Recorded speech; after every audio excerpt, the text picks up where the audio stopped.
which is building an AI-empowered and knowledgeable society. The moderator will be Dr. George Mulamula, who will have 40 minutes with his panel for the presentation. We have 3 presentations. And Dr. Mulamula, the floor is yours. We have 3 sessions before we go for lunch, and today we want at least to finish before midnight. So please, the floor is yours.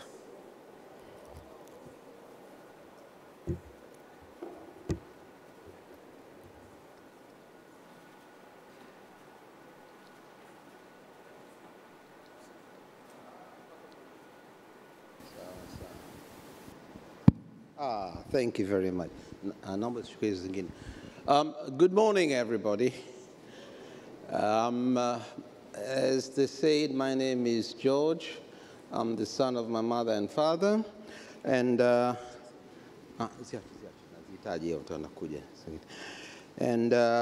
next, this session is titled Building an AI-Empowered and Knowledge Society. Can I have Dr. Prince Abudu come up, please? Thank you. And can I have Mr. Thomas Tiedemann come up, please? Is Thomas here? He's coming. Is he running from Europe or on? Oh, he's here. Oh, okay, fine. All right, all right. Have a seat there. And can I have? I think there are how many hours? I think you should sit over here, so that we don't leave a space in between. And then can I have Mr. Alexei Kopanen? Alexei? Oh, they're all coming together on the same flight in that lift that we have from the 3rd floor. So what do we do now? You have asked them to come down. All right. I wanted to say a few things before they come down, but I think it would be good if they hear what I wanted them to say, what I wanted to say. Jamani, tuna dakika 40 tumepunguziwa muda. Nilichokuwa nafikiria sisi Waswahili hapa tunaweza kuongea, hawajafika bado. Tutaongea, mtajielezea mnatoka wapi, mnafanya nini? Is that Alexi? Yeah. I'm speaking Swahili. I hope you understand. Please. And we're waiting for you to come on. And then also, Thomas? Hi. Okay. Should I come here? Oh, yes. Let's see. Yeah, sit on this side. Okay. Who has the presentation? Yes. Do you have a presentation? Yeah, I have. You have a presentation. How long is it? It depends. 5 minutes. 5 minutes, yeah. It depends. Fine. Yeah, that's fine. 5 minutes is okay. 5 minutes?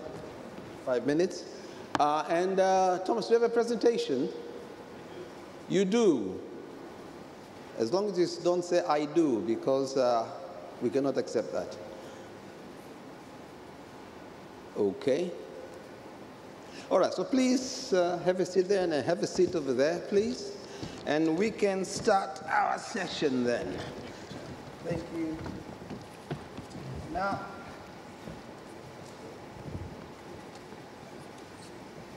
the thing is, this is the opening, the first session, and we need to put it in some certain context as to the rest of the sessions that are going to be coming up.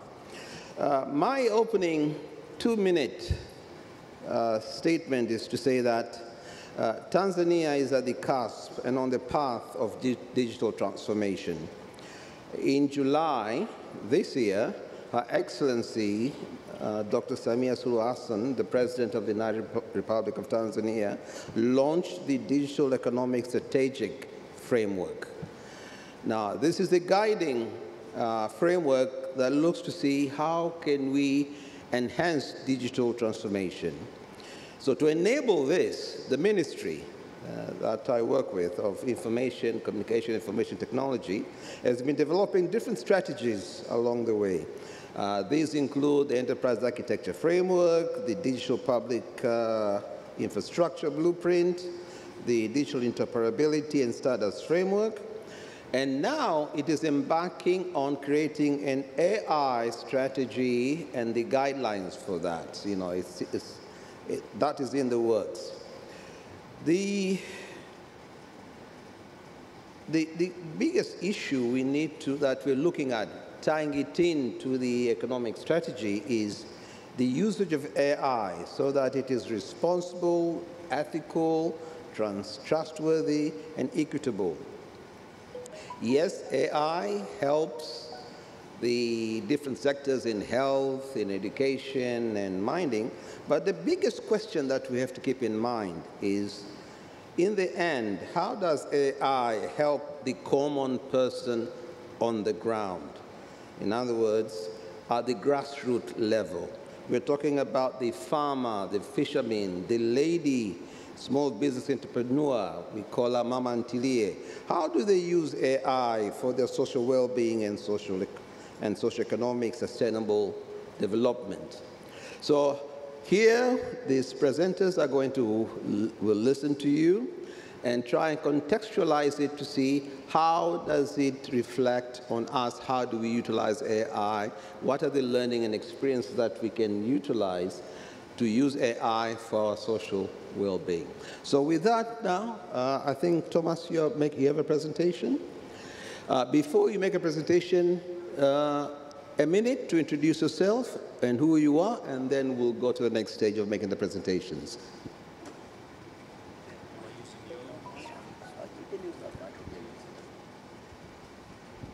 Thank you very much, Chair.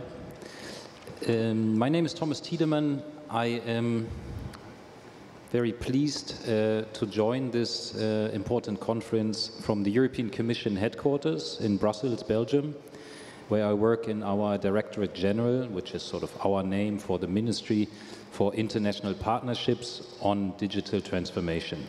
And in that unit, I'm responsible for the team that works on space and artificial intelligence user cases. I don't know, Chair, if you would like me. Oh, fantastic. Hi, everyone. My name is Dr. Prince Abudu, and I'm the head of technology for artificial intelligence at Cassava Technologies, which is the business that owns Liquid Intelligent Technologies. I'm responsible for building AI that is localized to the African context. Thank you. Okay, fine. Hello, everyone. My name is Aleksi Kopponen, and I come from a very small country called Finland. It's like a population of the same with the Dar es Salaam. So it's like 5.6 million inhabitants. I'm the director of digital transformation in the city of Tampere. Big city in Finland, 250,000 persons. So it's a huge city in our sense. So that's my background for now. And before that, I've been running the national AI program in our country. So, Dr. Budu, welcome for your presentation then. Thank you very much. I will take the stage. Okay, fine. Please take the stage and let's listen to you.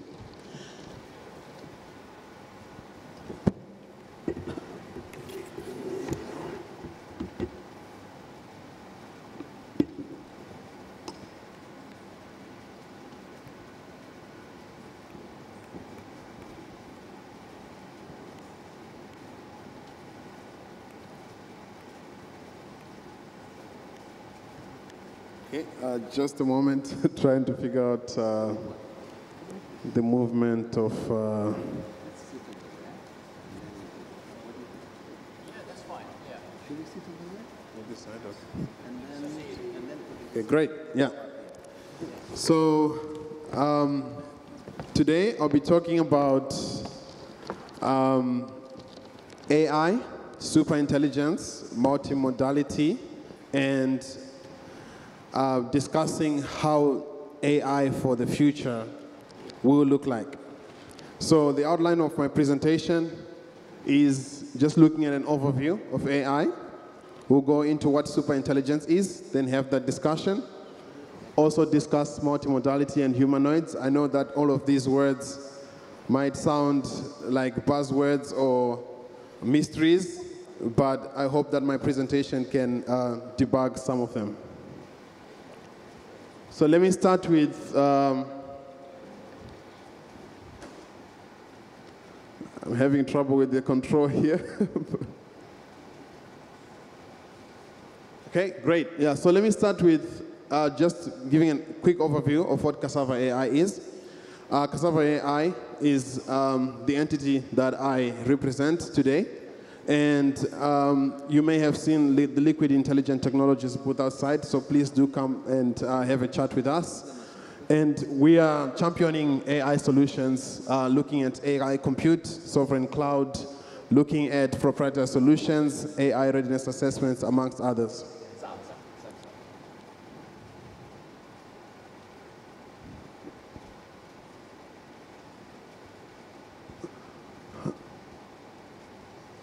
It looks like the presentation is not casting the way it should be on here. So let me just see if we can get some help. Yeah, it's not casting properly. Yeah. It was a PowerPoint. Yeah. So what do we do? Should we restart it?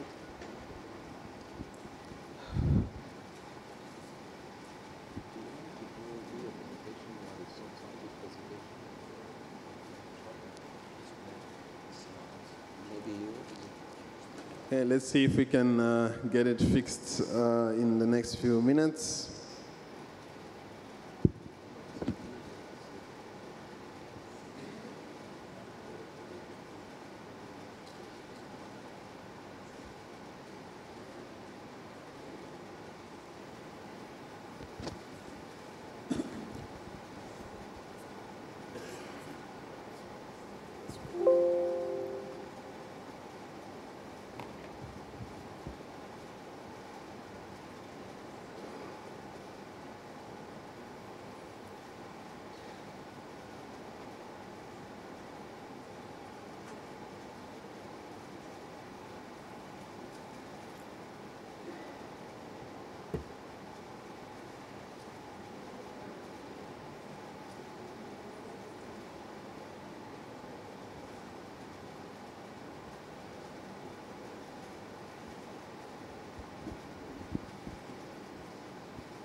Is it working now? Oh, when you go to the next one.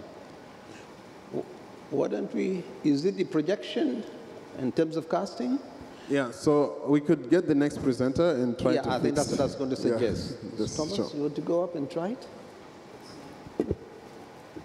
While he fixes his. Yeah. Good afternoon, everyone. Yes. Once again, this will only work to switch to my presentation if it's centrally projected, which I hope you can manage. It's the presentation on the European Union Artificial Intelligence Act.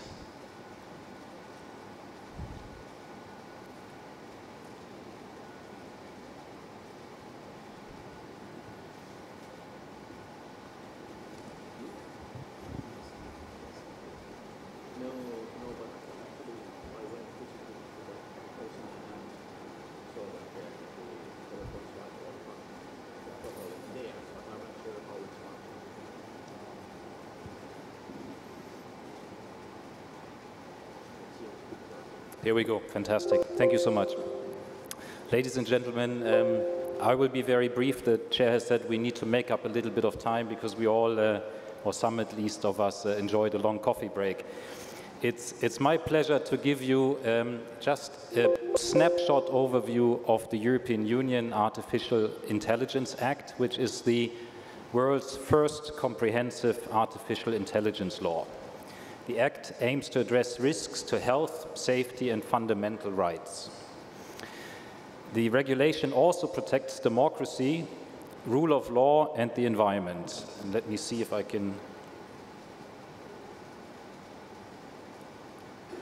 cannot control it. Oh, maybe I can. The regulation also protects democracy, as I said, rule of law, and the environment.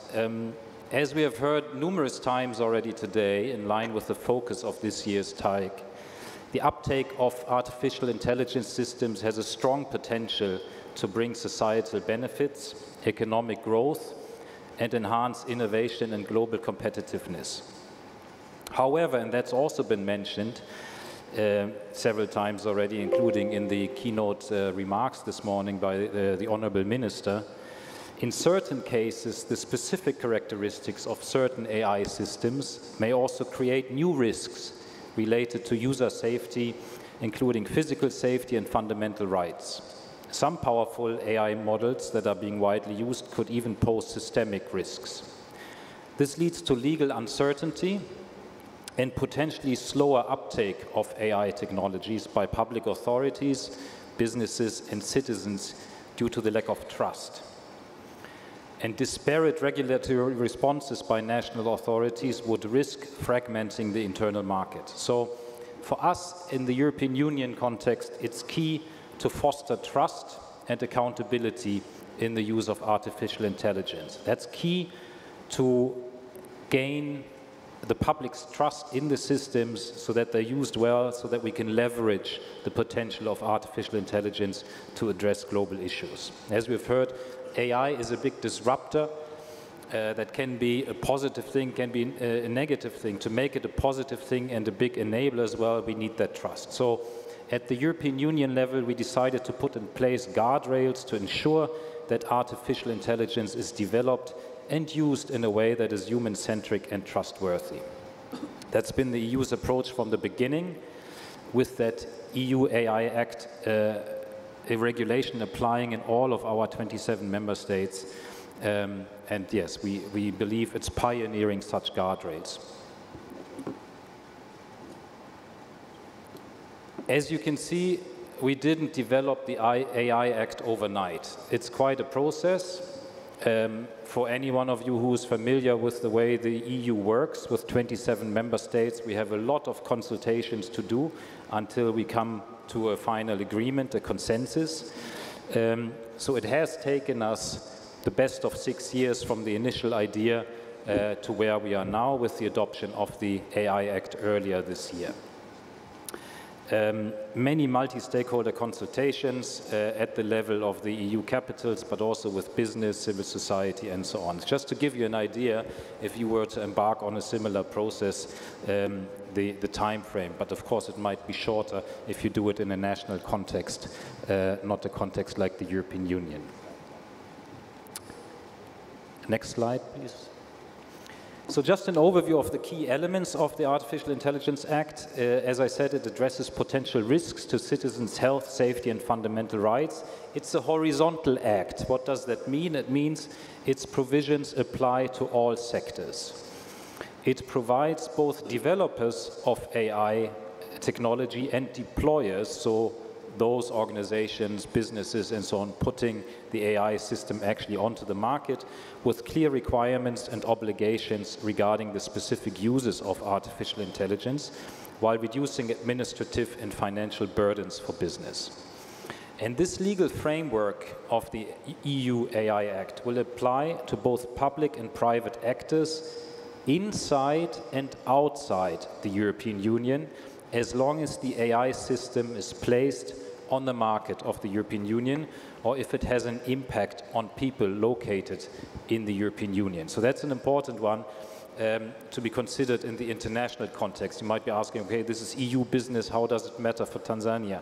But if AI is developed here and deployed on the European market, the EU AI Act will apply to that. Next slide, please.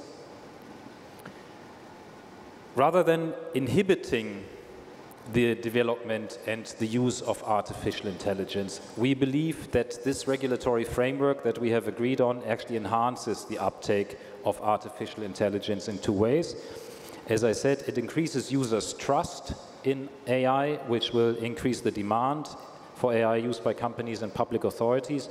It also increases legal certainty and harmonizes rules. So AI providers will have access to bigger markets with products that users and consumers appreciate and purchase. What it does also is, before a technology comes onto the market, it helps with the creation of what we call regulatory sandboxes and real-world testing. So the testing, the piloting is done in a controlled environment to test the new innovative technology before it comes onto the market, thereby not inhibiting, as I said, but actually fostering innovation by companies, SMMEs, and startups. On the next slide, you will see the very limited set of the types of applications that are banned under the AI Act. I don't read them out for you. You can see it yourself. Social scoring, biometric categorization. It's a very limited set of things that are not to happen, that are banned. I'm sure you'll agree that such type of applications don't have a role in any democratic society where human rights are applied. So that is the fundamental principle underlying the EU AI Act. On the next slide, you see who is responsible now to take this forward. We have the European Union AI Office. It's located in a sister Directorate General, so a sister ministry, if you will, to that I'm working in DG Connect. It has a big task now, of course. So the milestone that we have, the EU AI Act, is a big milestone, but now it needs to be put into practice. So we will have a whole cohort of experts working in that office to ensure the implementation. The office will also provide strategic guidance to the AI board, which is comprised of representatives of member states with specialized subgroups for national regulators and other competent authorities. And the office will encourage and facilitate the review and adaptation of the code to reflect advancements in technology and state of the art of technology. We are looking probably to increase the staff contingent working on this to 140 people in about the next 6 to 9 months. AI, obviously, like all things digital doesn't know boundaries. You see on the next slide that international cooperation is very key in this regard, and our AI office doesn't only look at the EU 27, the European Union with 27 member states, but also at international engagement on AI. We seek to promote responsible stewardship and good governance of artificial intelligence. We engage in a multitude of fora, bilaterally and multilaterally, to support the setting up of a global level playing field for trustworthy, human-centric and ethical use of AI. You have heard in several remarks this morning by the excellencies, the ambassadors of the European Union and Finland about the EU's global gateway strategy. So that's our investment offer to support partner countries in different areas, including digital transformation.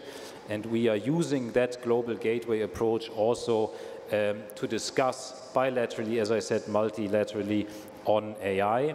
We have what we call the Digital for Development Hub, which is a platform of the European Commission and the member states to discuss all things digital in our external cooperation.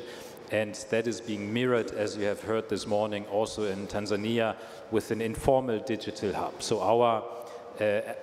our delegation of the European Union and the member states' embassies are working together in Tanzania on the digital transformation and are at your disposal to further discuss, including on all things AI. And I'm very pleased that we have so many European experts that were able to join this conference. It really is a testament to the European Union's commitment to working with Tanzania on these issues. We built, as you see on my last slide, coalitions to carry forward that idea of trustworthy and human-centric artificial intelligence. So we work in a lot of fora, the G7, the G20, the OECD, Global Partnership on AI. As you know yourself, probably better than I do, everyone is talking about AI. That's not a surprise. It is the big disruptor, the new technology, and there needs to be plenty of discussions going on at the international level, multilaterally, to agree how to deal with this. The EU, obviously, with the new EU AI Act, is well placed to play a role in those discussions, being, as I said, the only democratic body so far to have taken this comprehensive approach to the regulation of artificial intelligence. I have a couple of examples how we work with African partners. Just want to refer to the project that we're implementing together with UNESCO, because the UNESCO head of office was here this morning. So that's something that we are already pioneering in 18 different countries in Africa, and who knows, maybe Tanzania will also join the implementation of that project on responsible use, on ethics of AI in the near future. The European Union, and this is my last sentence because otherwise the chair will get up and drag me off from the stage, remains committed to bridging the digital divide and supporting capacity building in our partner countries, including in Tanzania. Please come to the EU delegation and member states representatives, and let's discuss your ideas for future collaboration. Thank you very much. Asanteni sana. Thank you, Mrs. Thomas. A hand for him, please. I will summarize later on when we have our discussion for all of us. Mr. Alexi, welcome. Thank you. Right. Thank you.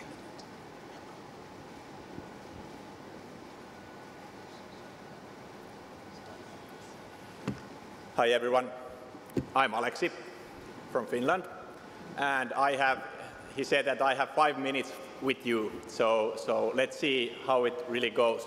But still I need your support with this presentation, since I try to open a curtain behind the human centricity of what we have learned in Finland regarding the human-centric AI transformation. And I have to let you down, it's very hard. So we couldn't make it yet, but we try to do that. I have some presentation here, maybe, if I can have the slides shown. Hopefully.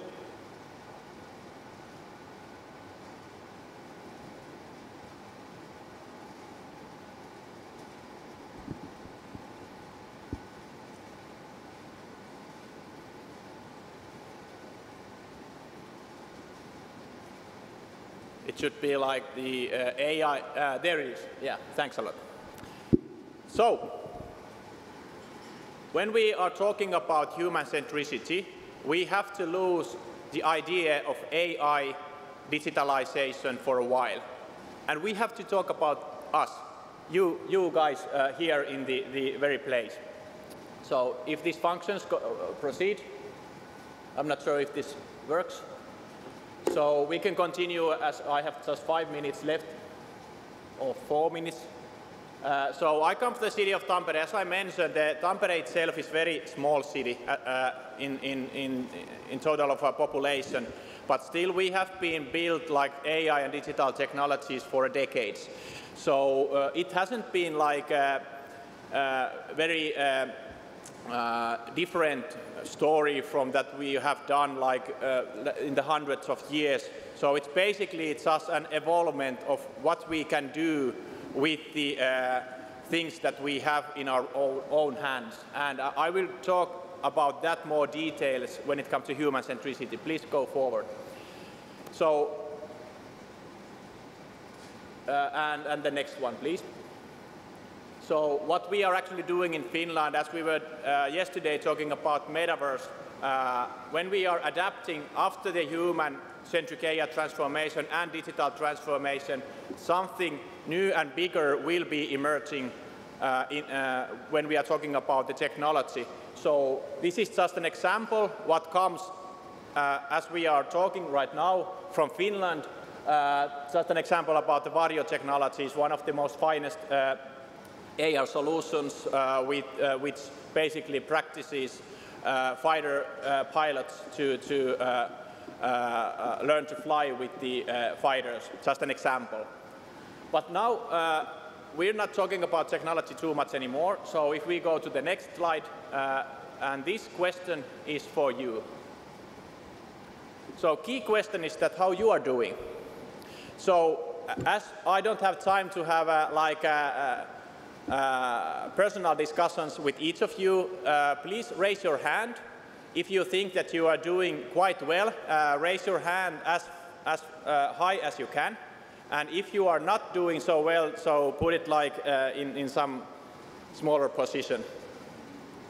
So lots of are not raising their hands, so even you are not listening or you are not doing very well. So if you put the slides forward, so you will get more questions from this slide. So put every questions on the table at the same time. So regarding understanding human centricity is about understanding how our people are actually doing. And if we don't understand how our people are doing, then we really can't be human-centric, can we? So if you are just behind technology, if you are just behind AI, and you really don't understand how your people are doing, then we have a great challenge. So that is what is human centricity all about. These are real questions we have to ask from ourselves, from our population, and by utilizing data, we can cluster our population. I will give some example for that. So if we go 2 slides forward, so this is the challenge, at least in Finland. I'm not sure about Tanzania, but in Finland, our services are not proactive. So our services are reactive. When we have some sort of an illness, when we are unemployed, then the public services emerges. How crazy is that? If we would be proactive, then we would be concentrating on well-being. So if you just put two slides forward, or stop here, yeah, great.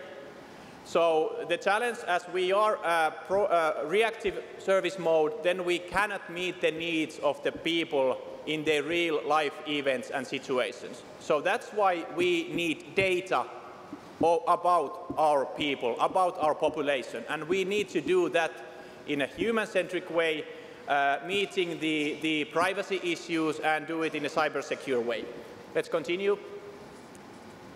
So our role as a public administration is to create better conditions for people to understand their own overall well-being and to support them, helping themselves and their loved ones. The next slide. That basically means that we, as a governance, need to create a better solutions to understand our people's real situation. If I ask from you how your population in Tanzania are doing, can you answer that question? Can anyone? Do you have a report that, or do you have any well-being dashboard to understand real population's well-being situation right now? In Finland, we cannot do that. We don't have that data. We have started that journey. If you go forward and a bit more, and just put everything that you can find from this slide deck. So we adapted the idea of optimizing service provision around people's life events. So forget AI, forget that you have a governance, think about your people and what kind of life situations, life events your people are having. What are the most critical ones? What are the ones that they actually need help and proactively in order to make sure that they are meeting the needs, whatever they are in their lives. So this is just a high-level concept we managed to build in the last 6 years in Finland, basically saying that, yes, from technological perspective, we can optimize service provision in the chosen segment of people. Since I have like -6 minutes and the bottle hasn't still thrown here, so I can continue. So if you put the next, all right, here. So this is real data that we started this journey. So as I mentioned, you need to have the data from your citizens as accurate as possible and as secured manner as possible. And you have to combine the data to better understand your people's real situations. Here, we adapted, we called it the Stiglitz model, as this is a Stiglitz commission from a decade ago, was introduced to European Commission, and we just adapted that. So we applied real registers out of our society and combined them together, and if you put the next one, ta-da, here is 100 family types in city of Tampere.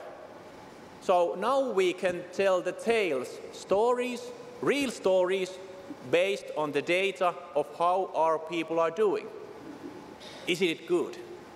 Yeah. Of course, no one of us can understand what this really means, but if you put it forward, this is basically one place where we adapted AI, and just one click more. Yeah. So this is like a model that we can ask from that how our people are doing, and we get a more precise like segments out of these total population. And now if you put the next one, we piloted this idea to optimize the service provision around these chosen live events and segments of people. So basically we incentivized any kind of service providers to bring value to their lives. These are basically just like food delivery services, vouchers to the grocery stores, and whatever those chosen people were needed. Forward. And it's also based on the investments, and the reason is that public spending is more precise. We know that, okay, now we have a recommendation engine that actually supports us to understand where to put our financial assets. So we have to make sure that the better people are doing, the less they require the hard public services. Go on. So this is my last point here. So empowering people through data basically requires the both things. So you have to bring the data back for your own people to make sure that their people themselves understand their own situation. And from the governmental perspective, you have to make sure that your government really understands how your people are doing. And the AI will help with that. Thanks a lot. Thank you very much, Mr. Alexi. Give him a hand, please. And now welcome you. 5 minutes. Of this time it is working. Karibu.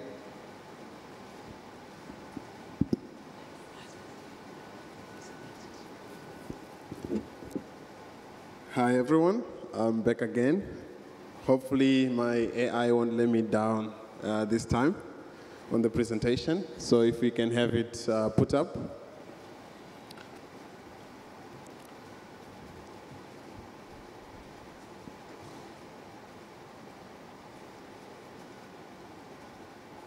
So while we wait for the presentation to be put up, just do another quick introduction. I'm Prince Abudu with Cassava Technologies, heading AI. And today I want to discuss about superintelligence, multimodality, and humanoids. And for those of you that may not know what that is, this is basically the future looking of AI. What we've heard today mostly has been about predictive analytics, the use of machine learning. Maybe we heard a little bit about generative AI, but I want to talk about what AI could look like for us in the next 50 years or in the next 10 years. So I'll just skip over here. We can go to the next slide. Next. Great. So what is AI? We've been talking about it for some days now. And for some people, AI is just a tool. To others, it's more than that. I consider AI to be more sophisticated than just a tool today. And the reason is that we have 3 classifications of AI that are commonly talked about today. There's narrow AI, general AI and superintelligence. Some of you may have the term like artificial narrow AI or artificial general AI or artificial superintelligence.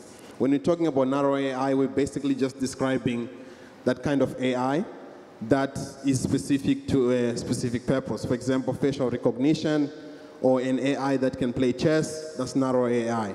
When you get to general AI, you're talking about AI that is capable of reasoning. This is your GPT models in their future state, where you have AI that can mimic how human beings can think. Then when you go to the next stage of superintelligence, we can move to the next slide. To the next stage of superintelligence, we're actually saying that AI is capable of surpassing human intelligence. So if we thought that this is something that can never happen, then we need to rethink that. Because a few months ago, we actually had a company called Safe Superintelligence by one of the top scientists from OpenAI, which just raised $1 billion to develop the next superintelligence. So if you have an AI that is smarter than a human being, then you expose yourself to a lot of risks. So again, to the question of what is AI, I think AI is a digital species. What does that mean? If AI can think, talk, reason, see like a person, what stops it from being an entity, which is a person? So AI, being a digital species, is capable of surpassing human intelligence. It has not yet happened, but it can. Right now, we are sort of at the stage where we're almost getting to artificial general intelligence. And I'll give an example of the latest model from OpenAI, which is the model called O1, which has reasoning capabilities. The model before that was able to pass a mathematics Olympiad test to the tune of only 13% of the problems it was able to solve. But the most recent model is actually able to solve about 89% of those problems, which means the AI is being trained, and when I say the AI, I mean large language models in this case, they're actually being trained to self-correct and to know how to reason and answer before giving an output. So you have an AI that can take some time to think. That is actually the current state of the day. We can go to the next slide. So I'll just mention some of the briefly AI use cases. You may already know some of these, and we have use cases in healthcare, diagnostics, manufacturing, retail, customer service. Today, most of this AI is narrow AI. It's specific to a purpose. But with the advent of superintelligence and artificial general intelligence, you have AI that can solve issues like that humans are struggling to solve. For example, climate change. How do we solve it? We don't know yet. There's been initiatives around trying to solve that. For example, personalized education. How can we give a tutor in your pocket? How can we give you an agent that sits on your phone, that can be your doctor, that can be your lawyer, and you can work with it? And we're entering that era now of an AI agent. We can go to the next slide. So I did describe the concept around superintelligence and what it is. I gave some examples. This is pretty much still a very hypothetical scenario. But just to put into perspective, a large language model today, when we take a human being and we give you books to read, you can read for 24 hours, do nothing else, and you would only be able to understand and consume 8 billion words.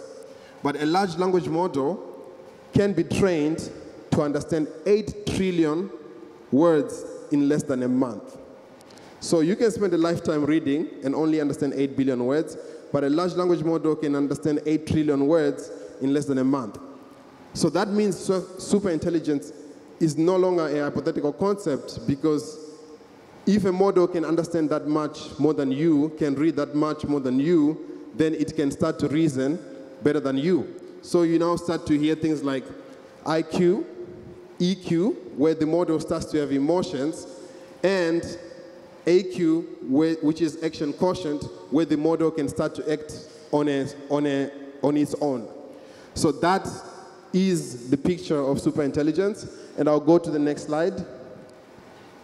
So what does that mean for our future? It could mean really cool things, really great things. Space exploration is made easy. Scientific discovery is made easy. Drug discovery could take, research could take years. It could take years to cure cancer. But with superintelligence, it will take just minutes to discover new proteins, new drugs. This is a reality that is yet to come, and it also comes with risks that we have to mitigate. Some of them have been raised: ethical risks, safety risks, and there's risks of if you have an AI that can self-correct and self-think, how do you avoid that? Next slide. So agents I just described, when you can have a lawyer in your pocket, a doctor in your pocket. Some of you use things like ChatGPT. That's already going towards that. You're getting a lot of advice from large language models because they know much more than you, and not just on a specialized topic, but on a general topic. So I think I'm getting to the last slide. So, not that one, just one back.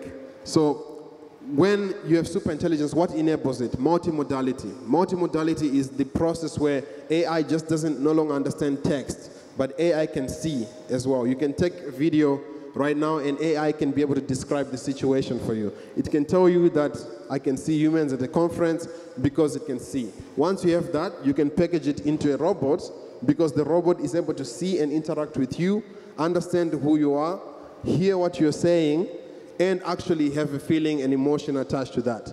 So last week, we saw Tesla unleashing the Optimus robot. So we are at the era where we have to be aware of what AI would look like in the future, and we have to continuously think, what does that mean for us? What can we do to ensure that it's safe? There's regulations to audit these systems so that they will not get out of hand. Thank you very much, but I'll leave it here. Thank you, Dr. Buddha. We can now move back here. We can have a discussion.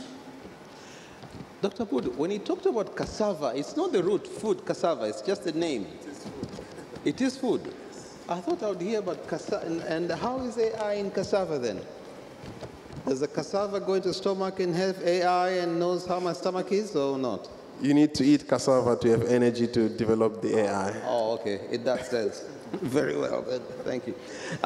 Ladies and gentlemen, let me summarize what was transpired because the next session will be a Q&A and a discussion among ourselves and you. So let me just summarize. Mr. Thomas talked about excellence and trust in the ecosystem. He talked about the aspect of it being human-centric, that AI, the regulations as such, they apply inside and outside the EU and explain how that is done. But then of curious to us was the enhancing of innovation and the use of AI through sandboxes, and that was interesting. And then the issue of certain AI applications that are being banned. You had a list there. So these are things to think about when what do we ban and what we don't ban. For example, real-time biometrics was one of the things that was talked about. And then he talked about the AI Board of Governance in order to see how AI is being implemented. And then you are now supporting other countries and collaborating with them in terms of AI. So don't be surprised if people come looking for your ideas in terms of AI. Mr. Alexi, you gave us a use case of Tampere, and that it was human-centric. That was the approach of utilizing AI. And he gave us an example of Varho Technologies and what it is doing. And then he said your approach was to have the nucleus that said, how are you doing? And that's the basis of creating the human centricity in terms of the AI, whether it's physically and socially. And then AI being proactive and not reactive, particularly for the public sector. And we could learn from that, you know. So you learn to mitigate pre rather than post in terms of the usage of AI. And then you talked about the the digital twin is something that can be utilized in terms of helping towards that being proactive. And then the extension of human-centric to lifestyles.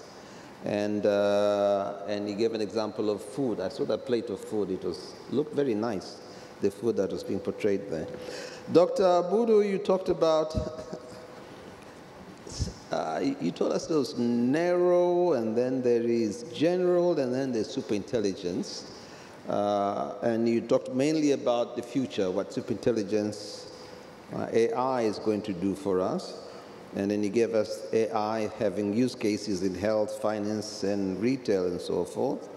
But then the intriguing thing was, how can AI superintelligence be an agent for the person, personalized to a single person to help you?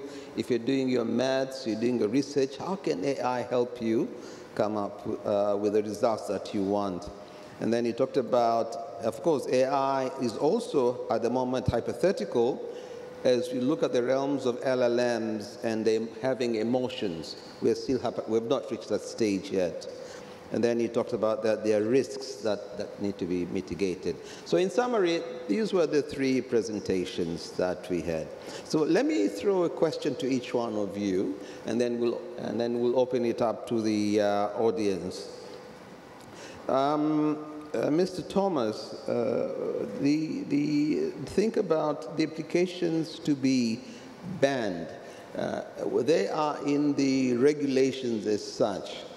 How do we, how do you know which regulations, how long did it take, or what was the exercise that said this should be banned? Because we are looking at our own strategy. It means that we may also have to ban some things. How do you come up to say this is going to be banned, this aspect is going to be banned, no real time, and so forth, biometrics, for example? How did you come up with that? Thank you, Chair. As I said, for us in the European Union, it's been a relatively long and very consultative process. That's the nature of work at the European Union. You have 27 member states. They need to agree. It's a consensus. It's not only discussed at the level of the institution and the member states' governments, but there's been a broad consultation process, very participatory, with science, with academia, with civil society, to tease out what are the areas that we think should be labeled high risk and hence banned. What are the areas that are considered sort of medium risk, and what are areas where we don't see risk for the application. So that process, as I said, is very unique to the European Union. If you were to sort of replicate something similar for an individual country, it is inherently less complex because you don't have 27 countries that have to agree on it. From our experience, of course, where we come from, working on the principles of the rule of law, respect for human rights, and so on, this was the outcome that we feel is appropriate. Other countries might choose other outcomes. For us, some things are clearly, as I said in the list, there are no-goes, like the social profiling, you know? The fact that you may have received a parking ticket for not parking probably a couple of weeks ago should not be used against you when you seek to enter the public day of this conference. You know what I mean? For us, that would be an unacceptable outcome of the use of AI. As I said, we stand ready to support partner countries in sharing information as regards the process that we went through, and supporting as well with capacity if partner countries want to, you know, explore their own processes and, you know, maybe be inspired by how we did it in the European Union, but in the end then ultimately also find their own solutions, their own way. Alexei, you talked about how are you doing, and you showed us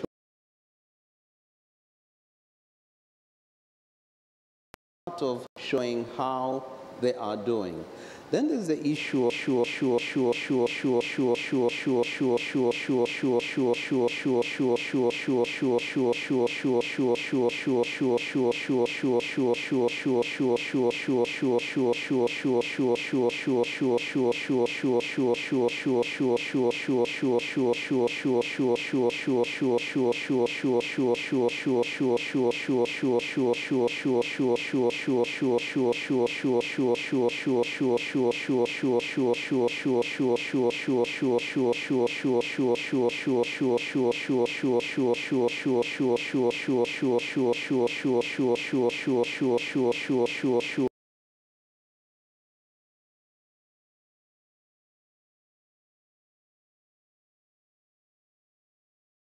been also had the culture of making sure that every data is in a secured way.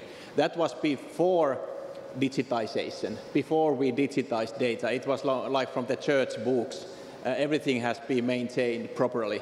So it's within the trusted nation. We just adapt that into the digital technology, and of course we have to make sure all the time that the ICT infrastructure meets the needs of whatever that is. And actually the biggest challenge is that we've been building the registers and the security of the registers based on the silo idea that they are in the register and nobody is using that. And now we have to go to the world where APIs opens the possibilities of the data. So when we try to understand how our people are doing, we have to also synthesize our data. So we don't need particular individual data that says that, Mr., your data tells about you this and that. It's more like we need the characteristics of similar people to tell like synthesized stories through synthesized data. And that is just one example how we need to tackle these challenges in the future. So that means the data are normalized then, not to each individual person then? Well, not just anonymous, but more like synthesized. So you have AI model, and you can ask from the model that please provide me like 10,000 avatars. Those aren't real people, but those are characterizing the people of similar characteristics of that chosen segment. That helps our decision makers to make the decisions that actually support that kind of people in our society. Okay. Dr. Abudu, the superintelligence AI, how do we mitigate that, in your view? I mean, it's in the future, but what are the things that you think should be put in place now to mitigate that for the future? Thank you. That's a difficult question to answer, and I think all of us should be trying to answer it. So the first step for me is let's acknowledge that AI is not just a tool or a technology. We cannot equate it to the internet, for example. And the reason is that the internet, you can just use it for what it's meant for. But for AI, when you start to add reasoning to it, there are some risks. So the first one is autonomy. When you have self-driving cars, for example, they drive themselves, which means an AI can operate itself and make its own decisions. So there has to be strict regulation into those kinds of, that kind of research that perpetuates superintelligence. The second one is what we call like recursive self-learning. So we have to audit AI systems to make sure that they cannot recursively learn their mistakes without specific safety guardrails in place. So that, because if that goes out of control, we cannot control that. Then the last part is replication. I think we're still far from it, where you see in fiction movies where AI can just get into a computer system and replicate across the world into every system. We're still far from it, but it's not an unreal thing because AI is trained on goals. So if an AI understands that my goal is to replicate, it will do anything to do so. So auditing the systems, putting regulation, I think EU is very good at that, as we have had, like in terms of GDPR and like some AI-specific regulations. Some countries are still lagging behind. The US can do more, and African countries should not be left behind in these regulations. Thank you. So what I'm learning there is that as we build the algorithm, the AI, there should be a human mind that is seeing what the outcome is at that moment and then restructure it accordingly. Yes, correct. At every step of it, there should be proper human auditing because AI cannot exist alone. It has to partner with humans, which comes to my point of that it's a digital species, and we are a human species, but we have to coexist. All right, thank you. Now, Mr. Mungi, my brother from another mother, since your system was down for a few minutes, I'm adding an extra 5 minutes for the audience. If you have any questions, I'll open it up to the floor now. Do we have any questions, comments? Congratulations. Yes, over there. Microphone. Pale. Karibu. Unaruhusiwa kuuliza kwa Kiswahili pia. Tafsiri itafanyika.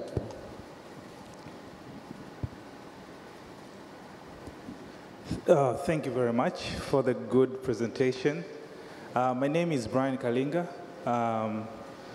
And my question goes Where are you from? Communication regulator. Okay, fine. Thank you. My question goes to Finland. You mentioned that it's the nation with high levels of trust. And in the ecosystem of AI, there's a lot of data exchange and all that.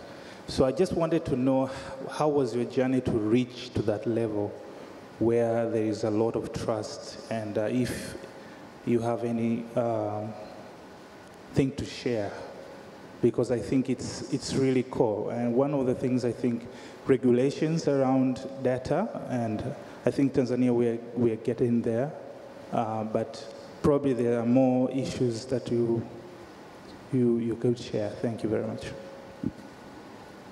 Whoa, what a question. Basically, the question is that how Finland has built like the trusted nation. Well, I can only reflect what I've been experiencing. Finland basically is as open nation as possible. Of course, we are also very small when it comes to population, so not maybe everybody knows each other, but it's rather normal that you can basically go to play ice hockey with the president, for example. It's very normal. So if you just happen to be at the same place, so there is like, and you can also leave your kids in the winter time sleeping outside by their own, because everybody knows that they are able to do that, and nobody is kidnapping them. So it's like within everywhere. So it's open culture. It's about how we meet each other, how we trust with each other, and when we are having like a common challenges, we try to settle them as things to be settled, not by challenging the people themselves, but the ideas and stuff that are on the table. But actually, if somebody knows how to build trust, then it should be like some sort of an Peace Nobel Prize for that person. I think then the foundation for that is also the digital interoperability that is the basis of the data also being held private in terms of building trust. Is that correct? Yes, but I have to say that we have to be also going a little bit back with our openness, because we Finns are, like said, we are like blue-eyed, and some of the countries that are not so like similar-minded that we are, so they can take advantage of that open data. So we have to also understand that what kind of data you can actually share, and with like which kind of like stakeholders. But basically the idea of sharing data and making sure the data actually brings value to the nation, to the people, to the organizations within your society, that is the primarily driver. Thank you. Yes, sir, over there. And then we need a lady next after this gentleman. Hello, good afternoon. My name is Kevin Ramirez from EIT Climate Kick, and I'm based in London. My question is to Alexi, and reflecting on some of your slides and the abundance of information that you're collecting. which ultimately is processed to provide value to the society and to your community. My question is, when do you stop collecting data? And when that data gets too personal, or that you see challenging in collecting data? Because I can imagine there is a big temptation of keep collecting data because it's important. Thank you. Yeah, great question, and I believe you also can answer to that question. I love the idea of minimum viable data set. So the less data, the better. So in our cases, as I mentioned, we created the model based on the real data. And after we had the model, there wasn't like real personas within that model. So basically, we just adapted the characteristics of the people. So in that sense, at least for now, it seems that there isn't like the amount of data that can characterize people's situation, even though we have to make sure that we meet the privacy issues. So if you go up to the northern part of Finland and you try to figure out how the people with the higher education with 3 kids are doing, there might be just one family.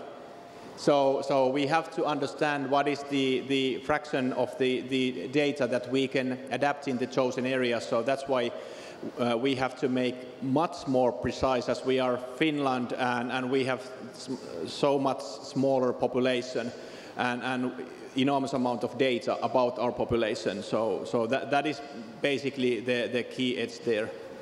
Thank you. We have a question from the TNBC. Microphone here, please.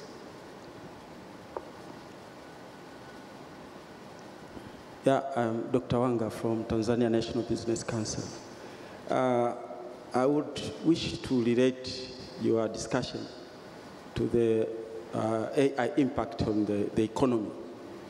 So I would wish to understand whether you have established so far how much, to what extent the AI is contributing significantly to the economy, and which type of AI. Is it narrow one, or generative, or super intelligence?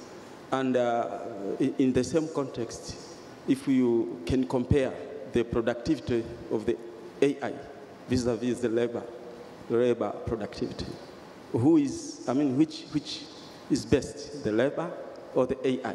And what if the AI is super or is contributing significantly to the productivity?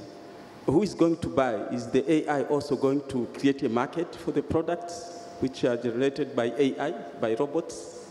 If everything is done by robots, and people are not employed and they are not getting any money, so how are we going to save our economy? So all those issues are confusing me to some extent. So I would wish to learn from you. Thank you.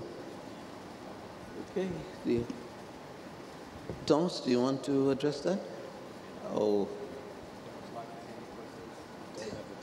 The impact of AI on the economy, on the GDP, and yes, thanks very much. I think the longer we go into this question and answer session, the more difficult the questions become.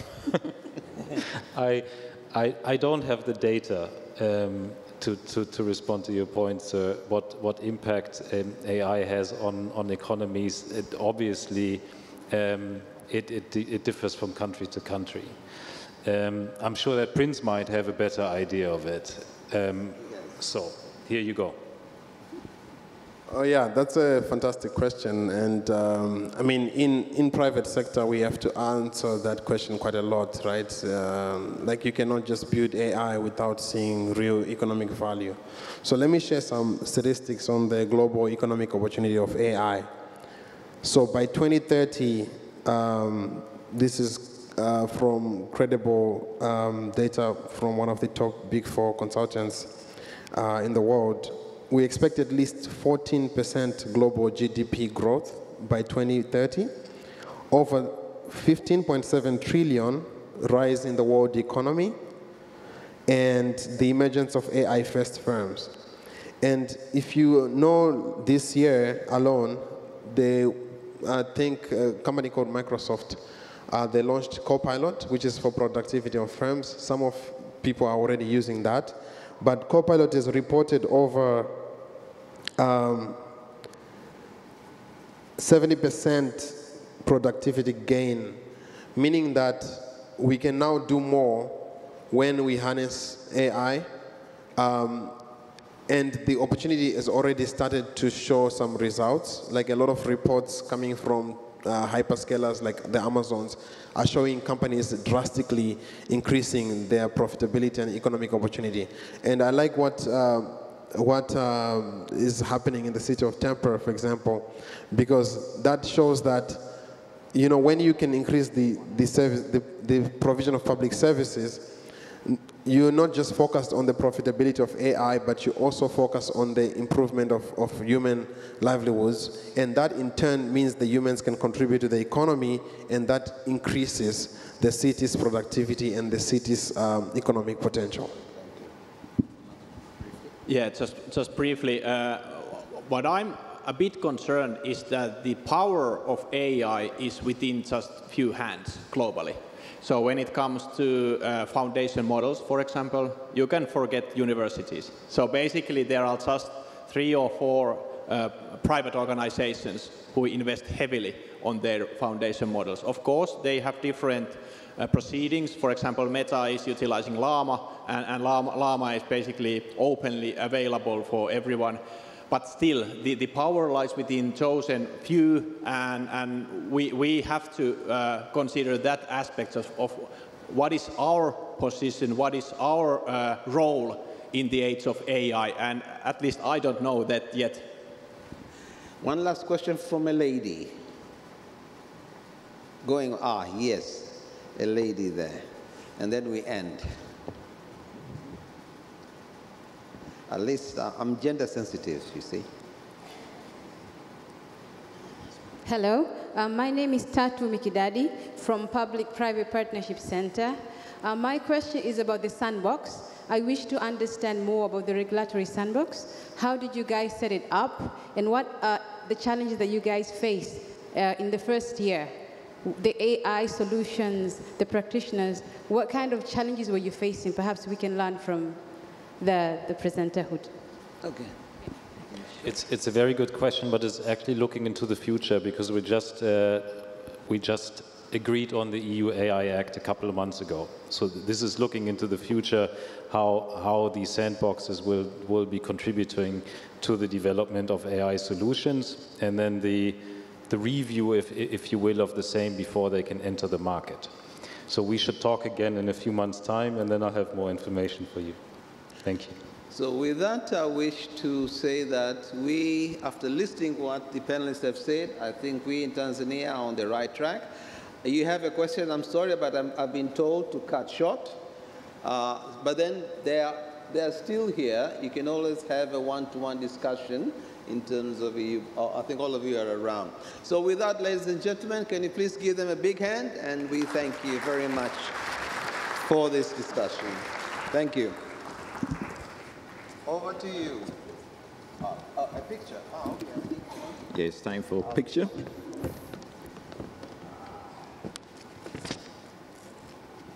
Thank you so much, the presenters and the moderator, Dr. Muramura, for the very insightful session, building an AI-empowered and knowledge society.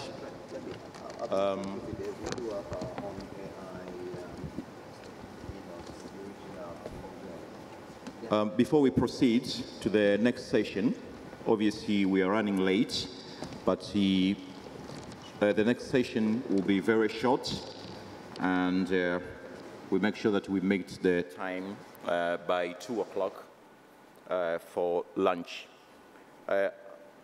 Please, if you have any question or any comment, we have 2 platforms. The first platform is Summit Point, where you can submit your question, any comments, and the second platform we have is the QR codes for submitting all the questions, comments, and if you have any complimentary information for the Tanzania Annual ICT Conference.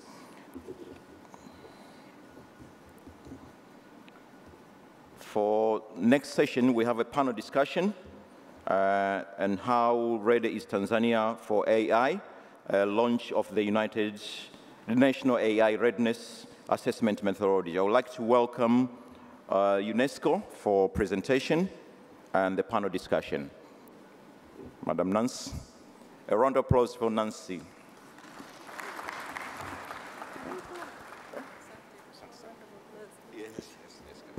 Thank you so much. I use this one. Use this one. Yes, they do. Okay, so which one do I use? This or this? Okay, I'll tell them. Good afternoon, everyone. My name is Nancy Angulo. I know I'm standing between you and lunch, but we just beg your attention for this short time. So yes, here we are under the theme Building AI Human Capital in Tanzania.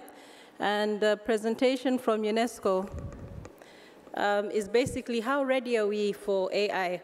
We've talked about it, we'll be talking about it all day, but how ready are we really? And the presentation we're about to have is going to be helping us get to answer many of these questions as we launch through this consultation or through this discussion we'll be having with you today, the National AI Readiness Assessment Methodology. So without much said, we'll be interested to discuss with you this methodology for the assessment in Tanzania. And to do this, we have two specialists from UNESCO. If I may please introduce Mr. Hugh Gandiu Ngata, Program Specialist and Head of the Social Human Sciences Section at the UNESCO Regional Office for Eastern Africa in Nairobi. Karibu sana, Hugh, if you'd just like to say hello to everyone. And Shyam Krishna, Dr. Shyam Krishna, who is Program Specialist on the ethics of AI from the UNESCO headquarters in Paris. Karibu sana, Dr. Krishna. So our two specialists will be leading this discussion in the next minutes, I hope. So mine is to say Karibu. And Hugh, will you start?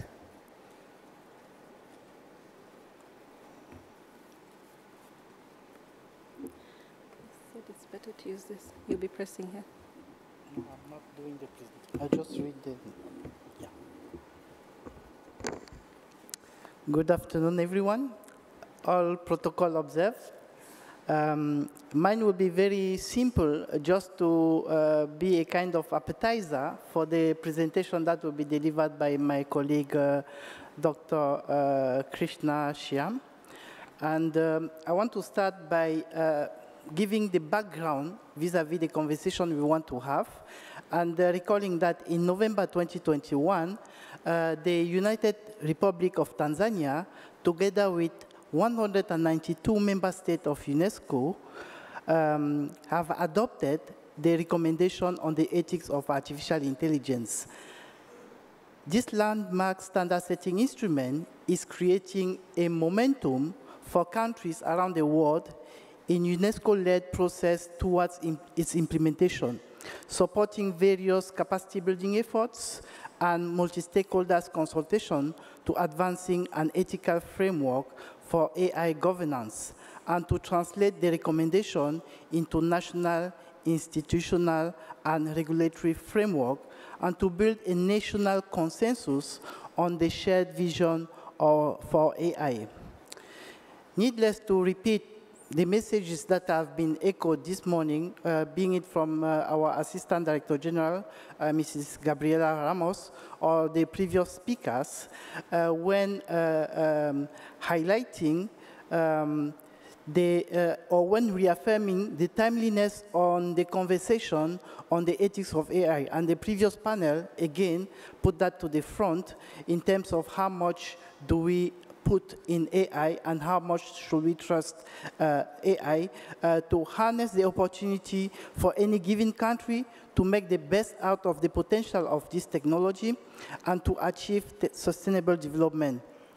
This is where the UNESCO actionable tool on readiness assessment comes into play. I will not dive into the technicalities because, as I indicated earlier, my colleague will do a thorough presentation on the recommendation, what is it, on the different tools associated to the recommendation, including the one on the ethical, on readiness assessment. What I would like to do, maybe, is just to echo the excitement already shared earlier by our ADG Ramos, in line with the many information that could be gathered when speaking about such a dynamic ecosystem as AI environment in Tanzania. So this 8th Tanzania AI conference is a true testimony of the booming AI ecosystem in the country, and there could be no better title to characterize this than the one chosen for this year's conference, Unleashing the Power of Artificial Intelligence and Robotics for Socio-Economic Transformation. Allow me at this juncture to congratulate again the Ministry of ICT and the ICT Commission, more precisely, for putting together this important conference, which really brings to the front everything that needs to be assessed through the readiness assessment methodology of UNESCO, from the legal and policy framework to the existing skills and knowledge, as well as related gaps, but also the infrastructure in place for AI to thrive. The readiness assessment methodology will also look into the specifics through, for instance, socio-cultural factors, speaking about an important aspect as language. And in this case, for instance, Kiswahili, how much do we use Kiswahili to train data, to develop algorithms, to inform the AI we want to see that is really in tune with our own cultures. This was really well also reflected in the conversation when it comes to gender, which was the focus of day one of this conference. So documenting the diversity of localized AI-powered solutions is also key for the readiness assessment, as showcased by the display of creativity and innovation from youth in the tool, as well as through the exhibition booths that we have right outside, where we see also a very vibrant startup ecosystem. So with these few and many words, we really look forward to have this opportunity for engaging on the readiness assessment methodology for collaboration with the Ministry of ICT, collaboration with the different stakeholders and partners in Tanzania to really document the process. It's about not just telling the story of a country, but specifying at which point the country is in its journey towards adoption, towards deployment, towards use, towards implementation of artificial intelligence. And I have no doubt that this diagnostic will be instrumental to have this status for the readiness of Tanzania. And with this, let me just now welcome my colleague, Ms. Dr. Shian Krishna, who will be leading us through the presentation of the UNESCO recommendation on the ethics of artificial intelligence, as well as the readiness assessment methodology. And in doing so, really help unpacking the process that will support the country into the diagnosis of its status on artificial intelligence. Thank you for your attention.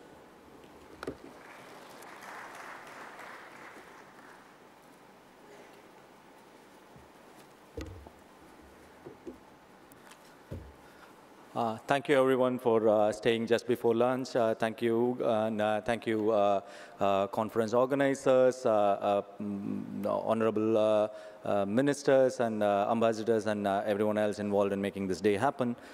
I'm here, as I said, to take you through two specific tools. The main one being the recommendation on the ethics of AI, which, as was mentioned, has been taken up by 194 countries. I'm going to skip through a couple of slides just to get us to lunch in time.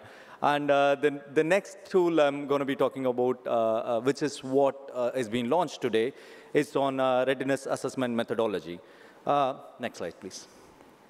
So the previous session was very good precursor to the discussion that we're going to have here, because ideas of human accountability was brought up, the risks were discussed, and even the Honorable Minister mentioned the role of a developing country needs to have in this wider landscape, the global landscape of AI.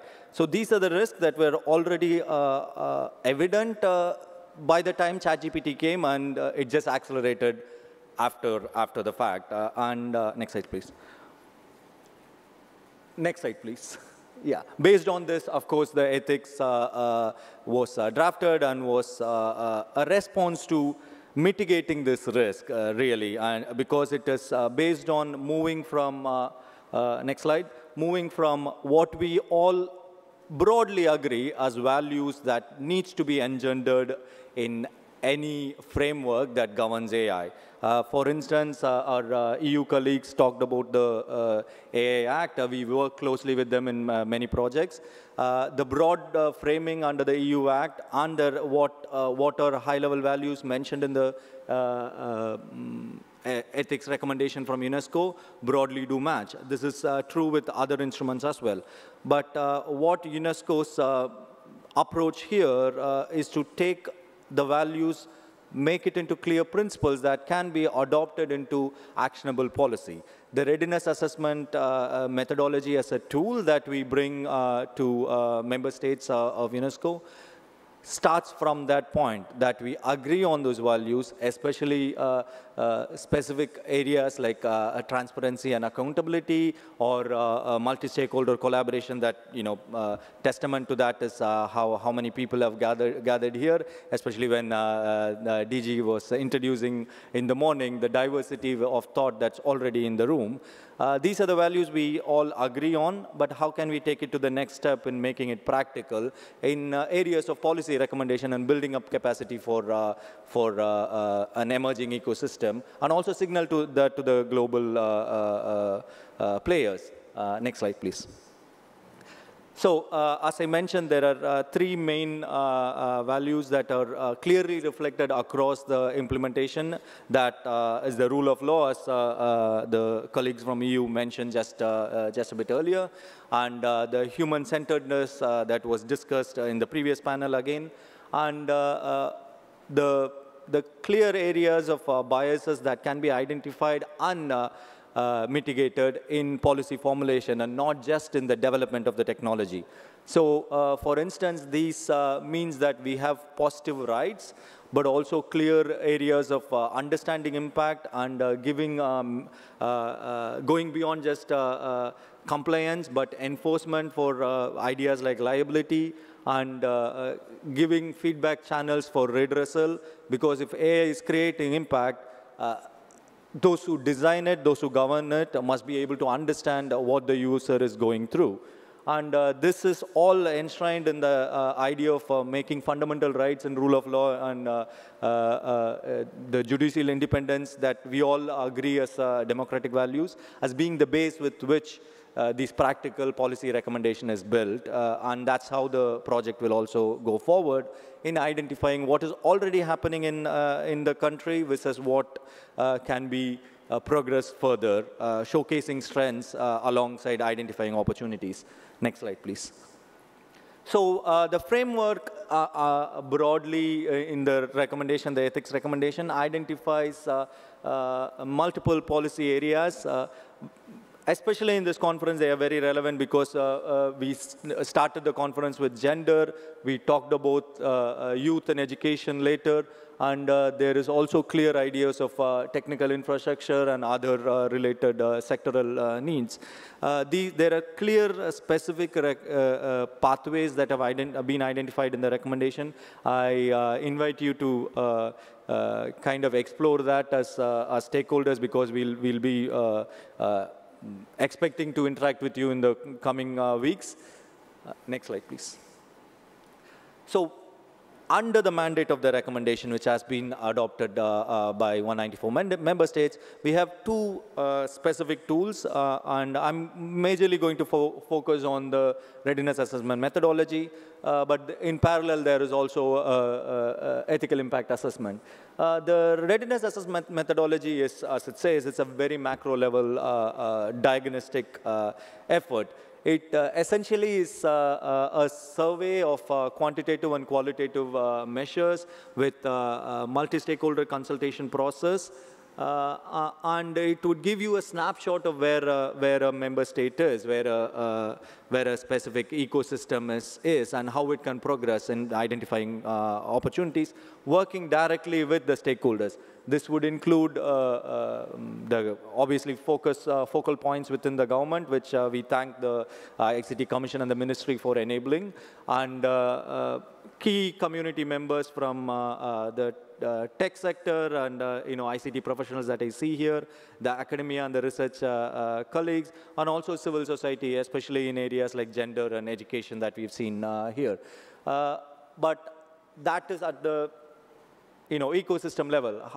To actually implement that at level of organizations, mainly we were working with governmental organizations in procurement, but now it's also being translated to private sector organizations. It has been studied by players in the network in UNESCO, like Microsoft and LG, and they are engaging with us on that. So we also invite you to look at it more broadly, startup players in Tanzania, and engage with us in detail.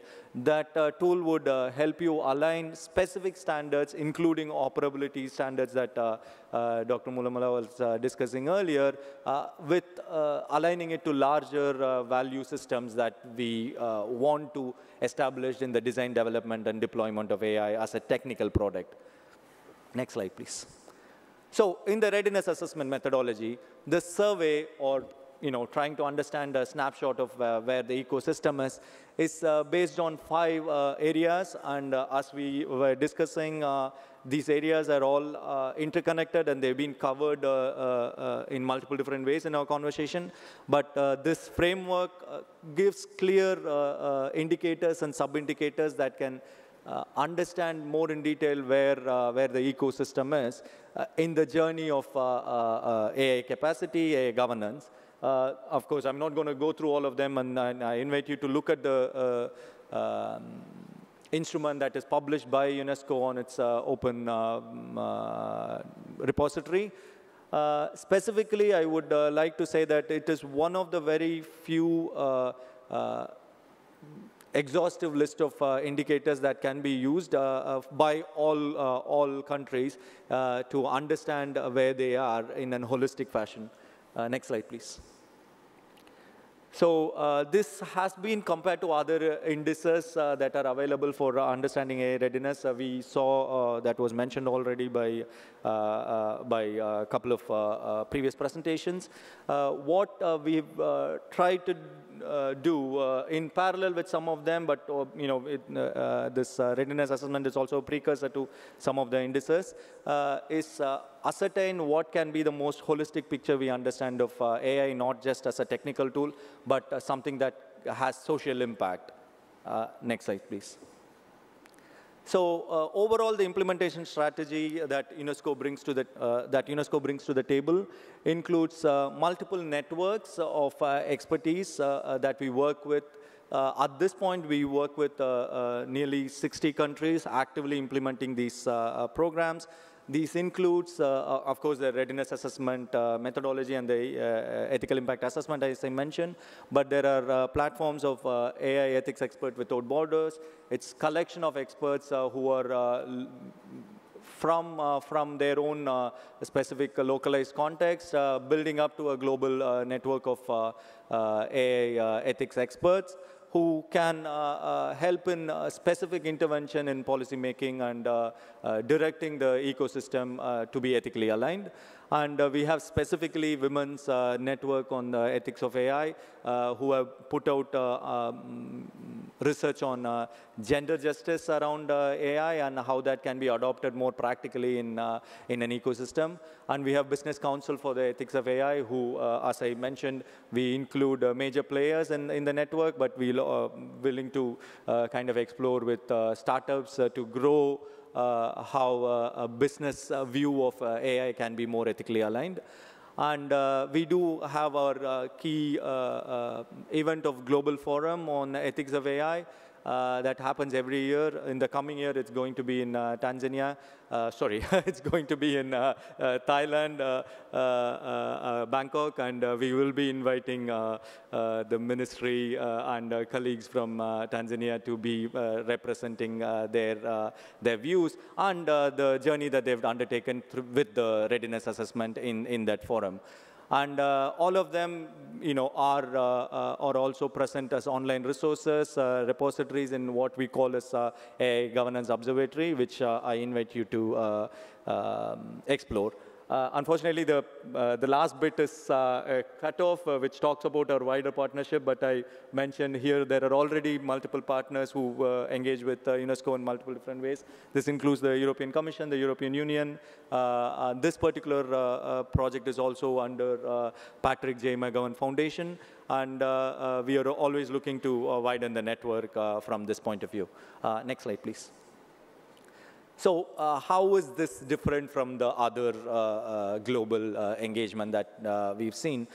We did an analysis of how larger readiness assessment programs and like this have engaged with the global community, and we see that there are only 21 common countries across tools that are globally available, unlike the UNESCO's approach, which brings already 60 countries which are not represented elsewhere. And we are also connected to the ongoing efforts like AI Safety Institute, the AI French Action Summit, where we directly are representing the point of view that have been collected by our engagement across the Global South and representing a global ethical point of view. Next slide, please. So what does this mean for the next few months and weeks in Tanzania? Right now, readiness assessment is active, as I said, in multiple areas. We are looking at some regional expertise already in nearby states and also across Africa. Specifically, we have 25 in Africa, and I think 12 of them are at the finalization stage of the assessment being ended. And Tanzania will join that group, especially because we are also engaging very actively with the African Union strategy on AI. Next slide, please. So the next steps would involve also making sure that all of these conversations are engaged at the international cooperation. I mentioned a couple of them. This conversation started with the sub-regional fora on AI for Africa that started in 2022 and then recently in 2024 with Hug being there to represent this conversation.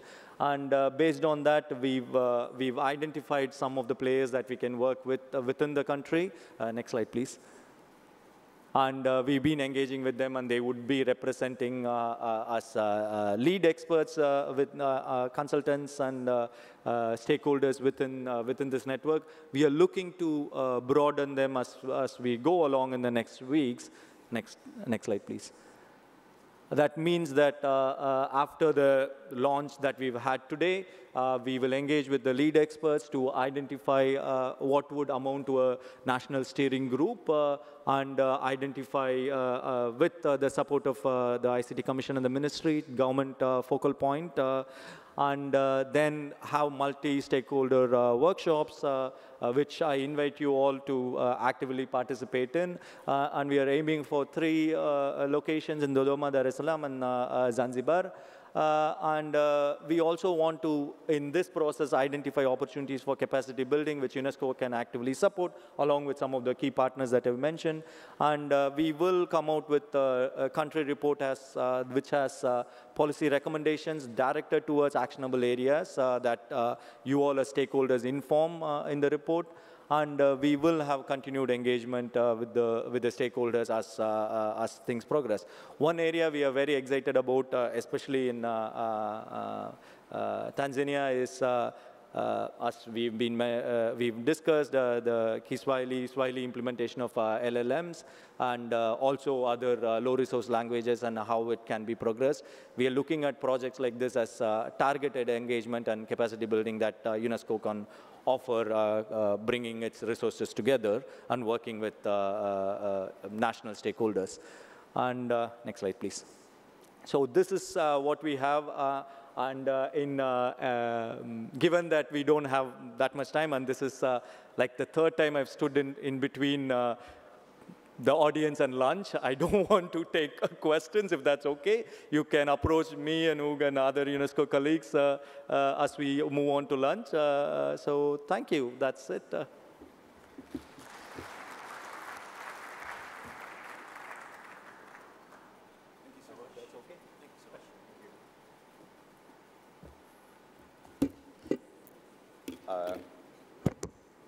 Thank you so much, presenters from UNESCO, for your insightful presentation on the readiness of Tanzania on AI. Before we go for lunch, obviously we have one more presentation, two presentations, a short one. And if I can call Mr. Musa Wakabi, Managing Director of Sintel Africa, and Alma Wev. And the moderator, Mr. Dennis Karugaba, if you can come and welcome. But again, I'll do this in Swahili. Kwa wale wote wanaotaka kutoa maoni, kuuliza maswali, tuna platform mbili ambazo zipo zinatumika kwa ajili ya kuuliza maswali na platform ya kwanza inaitwa Summit Point, lakini tuna QR code vile vile kwa ajili ya kutoa maoni na maswali. For those who want to ask question, obviously we are running out of time, but we have two platforms. You can send your question or compliment suggestion through our platform, Summit Point, as you can see on the screen, and we have another one with a QR code. Most welcome. Thank you very much. My name is Dennis Karugaba. I have had the honor of serving the ICT industry here locally and abroad for almost the last 2 decades. My role today is to learn as much as possible from the two gentlemen here who are going to present for us, but also perhaps I'm told that we're running short of time, perhaps ask a couple of questions for myself, and if time allows, maybe the audience can ask. Without further ado, I will ask the first one, Musa Wakabi, to present on building resilience amid rapid AI and technological advances. You what? Oh, okay. So unfortunately, I'm told Musa is not here. But, so we're going to go to the next one. The two gentlemen you see up front, both come from Alma Wev, and they are going to present about development of the Swahili LLM, large language model, and their project launch. You're welcome.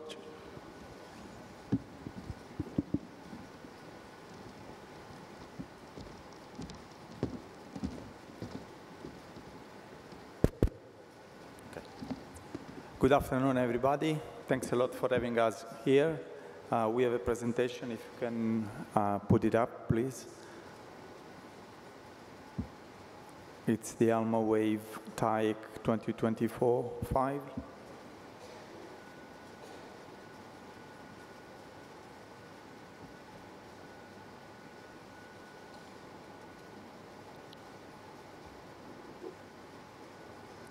Anyway, in the meantime, without losing too much time, we can do an introduction on who we are. My name is Raniero Romagnoli. I'm the Chief Technology Officer of Alma Wave, leading the technology and the strategy of the group. Alma Wave is an Italian multinational company working in different regions and with several deployments in more than 30 countries worldwide. My colleague. Hello. My name is Franco Martino. I am responsible for the international development of Alma Wave, and my main focus is Africa, and to be honest, my main focus is Tanzania, to be honest, so for the number of projects we are carrying on. Okay, if we don't have the presentation, we can go behind, as we have very small time before lunch. So actually, Alma Wave deals with artificial intelligence since 2010, as we started with a vision to shorten the distance between people and technology, and to have technology help users with their decisions. Currently, we developed a lot of technology, proprietary technology in the field of natural language processing, speech recognition, and machine translation. And we ran hundreds of projects since the inception of Alma Wave, that was in 2010. Our aim is to use information and knowledge in order for users in business context or in public administration context. So it's a more a companies related technology to use this technology to have users look for information, search them, use them, and take decisions based on that. Therefore, we have products going from conversational AI to natural language processing, search engines, and application of these within public administrations throughout Italy and other countries, and within private sectors in Italy, Europe, South America, and other countries. We have a data platform that supports this kind of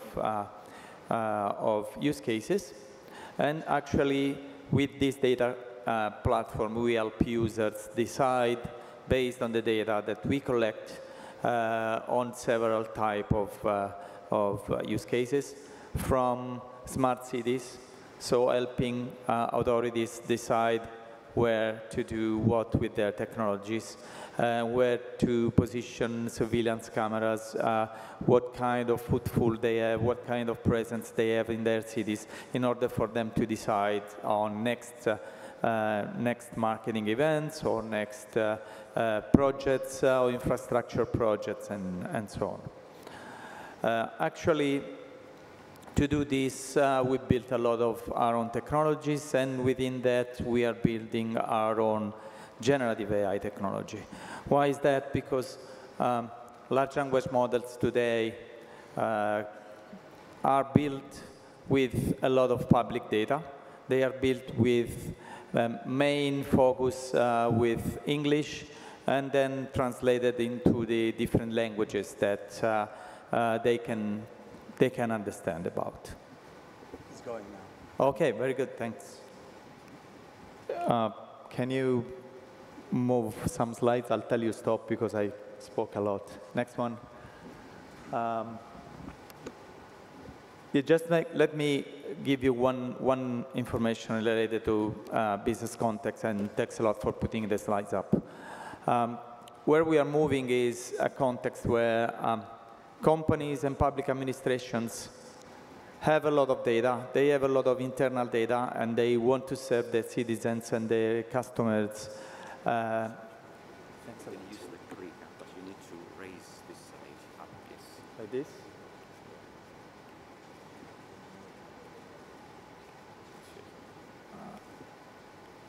The top one? Okay. Okay. Yeah. Thanks a lot. Very good. Thank you. They have this issue of using all the content they have internally. Of course, generative AI presents an opportunity for that. The main problem nowadays is that we see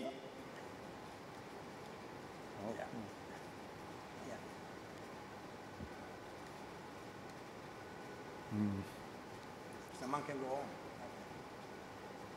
Okay, what we see in the market is that AI is a sort of magic box. And we want to connect users with their content. But the reality is more complex than that. I'm not talking about regulations, let me say, yet. Therefore, we need to look at data, we need to look at security, we need to look at compliancy, we need to look at orchestrating all these models that they are not by per se a magic wand to solve problems. Of course, we are trying to leverage many type of data. I'll try to skip this because this is just to say that AI is permeating many different aspects of our life. And if we talk about generative AI, currently the big hype with ChatGPT is not a new thing, actually. The hype is new with ChatGPT, but it's built on models that are coming from 7 years already. And the hype came into play because OpenAI put a chat on top of these models, so allowed users to easily interact with technology. There's a lot of... Okay. Of course, we need to take into considerations regulations. Regulations all over the place, of course, as a European company.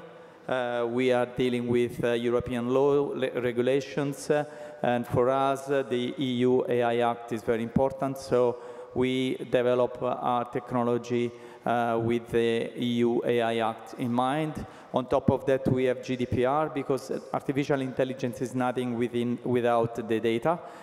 And the data privacy is fundamental to develop artificial intelligence. And of course, we have the local Italian laws, and our Senate is issuing a decree on artificial intelligence. Let me move quickly on what we are doing on this thing. We think that AI is not really enterprise ready as regarding to putting in place a large language model per se. It has lots of difficulties and a lot of concern on public sectors and on businesses that need to be addressed. Of course, we have technologies that can somehow leverage the strength of large language model, that are very good in understanding language, and they are very good in generating responses, but based on facts that they are memorizing. And this is the first issue. And this issue often is known as bias. Other issues are known as hallucinations. So typically, companies want to avoid they want to avoid these kind of problems. And we face these kind of problems as final users, and of course, companies want to face these problems as well. Here we have just a couple of examples of biases and hallucinations.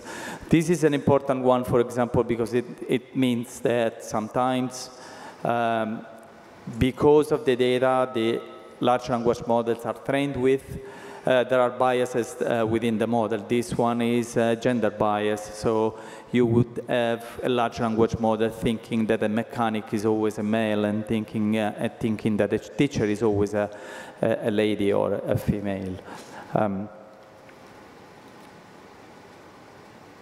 We have other kind of biases and hallucinations, and we face every day. And large corporations or public administrations cannot risk to give this kind of answers with the large language models per se. This is yet another example where the large language model is answering with its memories instead of answering this, with facts.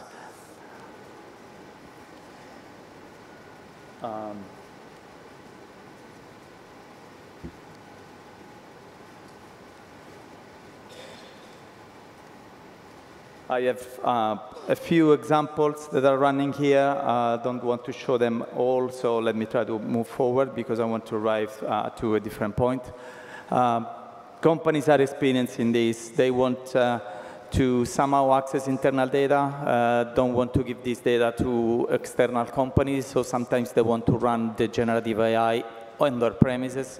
Also, public administrations want that. They are extremely concerned about securities. They are extremely concerned about all the biases as well. And of course, they are concerned about deploying the systems within their infrastructure and ecosystems. Of course, last but not least, regulations are very important also for companies, not just for the developers, also for deployers. We have seen this in the EU AI Act as well. This is one of the architectures that many vendors provide. It's called RAG, Retrieval Augmented Generation.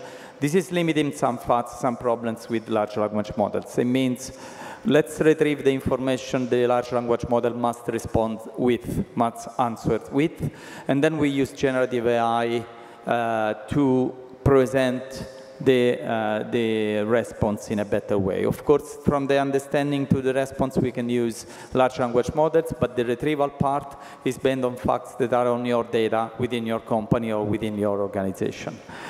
This is limiting, of course, the biases, but it's still putting in single place one language model. So our position here is to create a composite AI architecture that is the one that we implemented in our platform, and use this composite AI architecture to use different pieces of technology to answer different answers. Several use cases can be applied. So what we have done then, because we have a lot of concerns on LLMs, and we have cultural biases in LLMs, we have linguistic biases in LLMs, we are launching and developing our own large language model that is implementing, sorry for that, the cursor is very slow. We are implementing the 6 of the European languages, and we are going to implement the Swahili as well. Our large language model is called Velvet. Velvet will be an open source model. The infrastructure we are developing Velvet on is on a European project funded called Leonardo by Cineca, which is the hosting entity in Emilia-Romagna, in Bologna. Actually, the model is built on data that are openly gathered and that are clearly cleaned because of the issues we spoke about before: biases, hallucination, cultural, linguistic, and so on. There is a lot of attention of the data that we have put into place. There is a lot of attention on GDPR, therefore we implemented specific mechanisms that are privacy concerned, let me say. So we are going to be able to purge some data from the model without doing retraining. In the future, it will be also multimodal. This is Leonardo, the infrastructure we are playing this. It is a high-performance computing with very high-level capacity of to calculate these complex matrices that the large language models are built upon. Timeline of Velvet is this one. We are going to release very soon our model sorry, too much. We are going to release this model in less than a couple of months' time. We are starting working on multimodality and the second issue. And we are doing we are doing a partnership and memorandum of understanding with the ICT commissions in order to develop, thanks a lot, the Swahili language within Velvet. So we are going to work tightly in order to have the best data, the best approach, the best gathering information and cleaning of the information to have a quality Swahili within Velvet. Okay. When we talk about, this is my last slide, when we talk about artificial intelligence, we have infrastructure, we have, of course, the algorithms, and we have data. For the infrastructure, as I said, we are using a very good and performant, high-performance computing.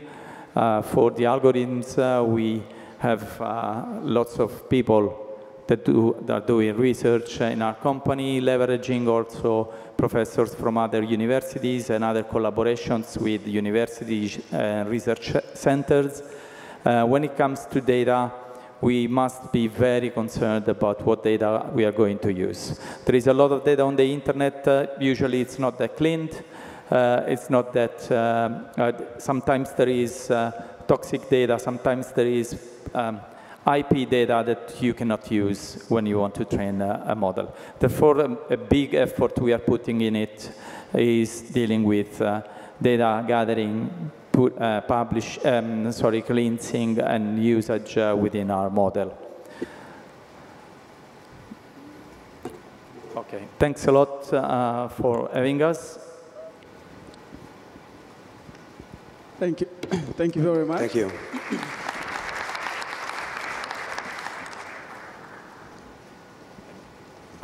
So to provide context for myself and the public, this LLM for Swahili, the work to build it, where is it right now, currently? Okay. At the moment, we are doing, we are signing an MOU with ICT Commission. Actually, this will lead us to a lot of effort into the data processing, okay? As far as the model is concerned, without Swahili, with the other languages I mentioned, is in training right now. Usually multi-language models help themselves in the understanding, in conceptualizing the language. So the other languages, which are Italian, French, Spanish, Portuguese, German, and English, will help the Swahili language as well, but we need Swahili data because we want the culture of Tanzania to be present in the model. We don't want the model to translate from a different language. So this is some work that we will need to do together. Let me just add one thing. So we started 3 years ago with a project here in Tanzania about the language model. It's not a large language model, but we started with the judiciary of Tanzania. We are delivering a solution to create the court sessions reports in Swahili and in the English with the nuance from Tanzania speakers. So we are already working with Tanzanian Swahili since more than 2 years now, and this is where we came from. So we are very, very much close to the Tanzanian culture, and we want to keep this, this culture within our large language model. We don't want to fall into most of the mistakes we found from other providers, where there are documents that are coming from USA, from Europe, that are translated into different languages, but the culture is not the same. So the culture bias is different. So that's why we are going into an agreement with a memorandum of understanding just to get the local data that are relevant for us to create this kind of model. Perfect. Your colleague spoke about a lot of data on the internet is not clean and toxic. When it comes to collecting data and training the model, you haven't started with the Swahili yet, but what challenges are you envisioning in acquiring high quality data sets and diverse as well but also how do you make sure that your model captures the various dialects of Kiswahili? Yeah, there is a lot of work on the alignment between AI and human, let me say, values. And this work is done contemporarily between algorithms and humans. So there is a lot of collaboration between human and machines in this case. And how it is done by humans validating a lot of the process. We have a data lineage process put in place, so we know exactly from where the data comes from, what it contains, how it is being processed, how it is labeled by humans, how it is labeled by AI, and the labeling of this is done semi-automatically. So there is a lot of human effort into it. Human effort that, of course, gives the human values. Of course, when we collect from the internet, we don't really know who published, so we go to select from the trustable sources instead of selecting everywhere. So there is a lot, there is already a process in the data gathering. It's not gathering whatever, it's gathering from relevant sources to start with. And still, then we clean it based on what the human perception is. That's great. I will allow a couple of questions from the public, from the audience. Not yet, I have jotted down a couple for myself. Having dealt with other languages, how do you envisioning that your model will capture our Swahili linguistic nuances? For example, I give an example that if I tell you karibu, it will have similar meaning. If I'm offering you a bottle of water, karibu, meaning welcome. But also I could use the same word talking about proximity. How close is one place to the other? How do you counter that kind of challenge? This is a generic challenge for artificial intelligence. We dealt with that already in our automatic speech recognition language model. Although it wasn't a large language model, we already dealt with that. Usually, the combination of algorithms and a lot of data helps to put words into context. And the word into context will allow to do disambiguation. That is what you were saying. I mean, using one single word without context, it can mean different things. That word within a context of a sentence or a passage would mean just exactly that thing. So giving lots of different passages and lots of different data will help AI understand the disambiguation, how to disambiguate these words. Fantastic, thank you very much. Only yesterday we had an honor of commemorating the 25th anniversary of our late president, Mwalimu Julius Nyerere. Ironically, this building that we're sitting in now is named after him. And he was big in Kiswahili. And he would have been proud of this, the solution that you're envisioning of making. Thank you. Yeah. I wanted to ask, how do you envision your model playing a role in preservation, promotion, the Swahili culture, literature, and oral traditions? I give you an example. Again, different idioms that we have in East Africa. I would say a phrase like haraka haraka haina baraka, which could loosely be translated as hurry hurry no blessings. But this puts an emphasis for us, an emphasis on being patient in undertaking any tasks. How do you build your model encountering that kind of challenge? So basically what we keep saying is that it is important to start from the data from local data. So if this is part of the culture, a specific sentence means something in the local language and means something to the local people. So we capture the documents and the data for the training of the model from here, probably we will be able to capture this kind of sentences with a specific spatial meaning. And this is pretty obvious. One thing I would like to add is that in the current project we are running for judiciary, just to give you an example, as we acknowledge that there are different nuances also in Swahili, also within Tanzania, not going abroad, because we trained our system with different audio coming from different areas. So the model itself today is able to understand different pronunciation, different nuances of the Swahili language. So this is the way we generally approach generally speaking, so already before the large language model. That's great. I think that's important because we know here locally that Swahili is a Bantu language. It has influences from Arabic and English as well. So that's very important to capture that. Do we have any questions from the audience? Please raise your hand. From the gentleman over there. You pass the mic.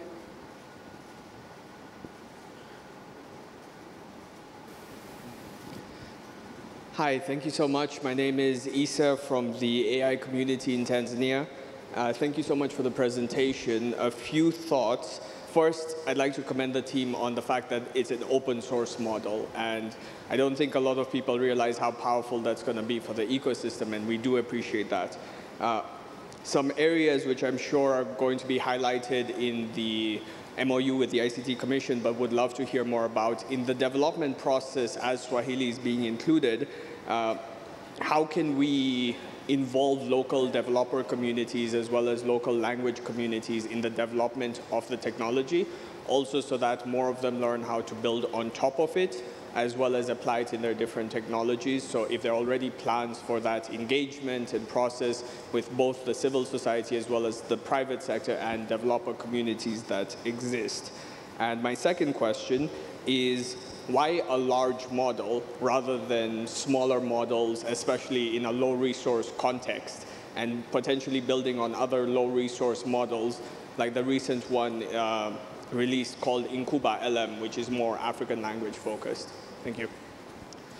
Thank you for the question. So the first part of the question I'm able to answer, probably the second is more with Raniero. So it is important to understand that in the Memorandum of Understanding we are going to send, there is responsibility from the two parties. So we are responsible to develop it and to implement it, but with the collaboration of the ICT Commission, who has the responsibility to bring us the data that we need in order to train our model. So this is the first part. Then the second part about the large language model versus the standard language model, I don't know. Maybe actually, we could start calling it vertical or small, because we are talking of a model that is between 10 and 20 billion parameters. We are not talking of models of trillion parameters like some of them that we see in the market. And it's only with 6 + 1, 7 languages.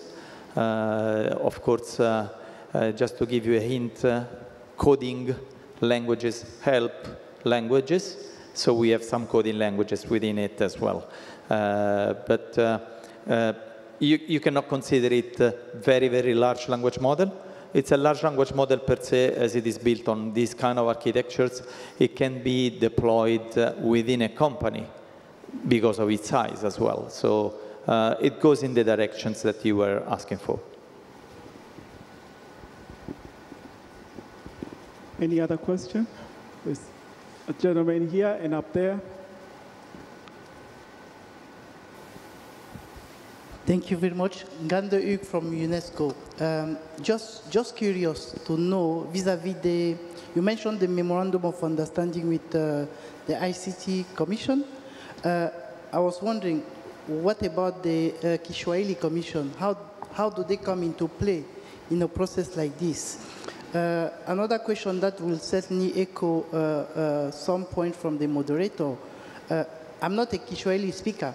But from my presence in the region, I know there's a variety of Kiswahili. So which one are we speaking about? And how do we make sure we are not focusing on a particular one? Yeah. There's conversation whereby Tanzania is like the motherland of Kiswahili. If you go to Kenya, they want to understand that it's their Kiswahili that is the best. But now, from the perspective of the tool you are putting together, what should give justice to make sure that there's a holistic approach towards the language we are trying to harness? And maybe last point, sharing with the audience that UNESCO is developing a Kiswahili AI dictionary, which I believe could be useful in that conversation.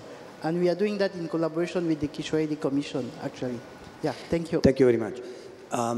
First of all, let's say that we acknowledge that there are different Swahili language from different regions. So even if the language is the same, there are differences from country to country, from region to region. And this is something we already mentioned.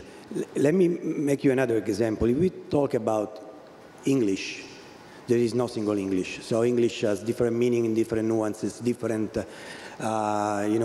characteristics coming from different parts of the world. My English is poor compared with a UK English speaker, but it's completely different from a US or an Australian or South African speaker. So there are differences. Our job is to try to keep all these differences within the training of the language model. So that's the idea. I didn't know about the Swahili Commission, but we will discuss this with the ICT Commission, so thank you.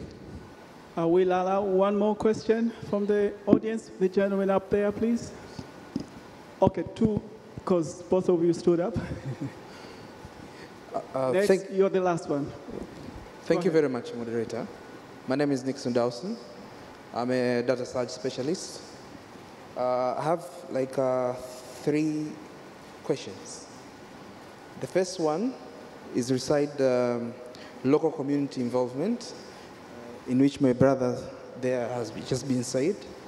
The second, to our colleagues there, we wanted to know, based on the voice data set that you collect, are you doing end-to-end LLM? Because most of voice, they are spectral data sets. So when you look, for example, the Baidu engine, they took end-to-end model infrastructure to just make the model to be perfect.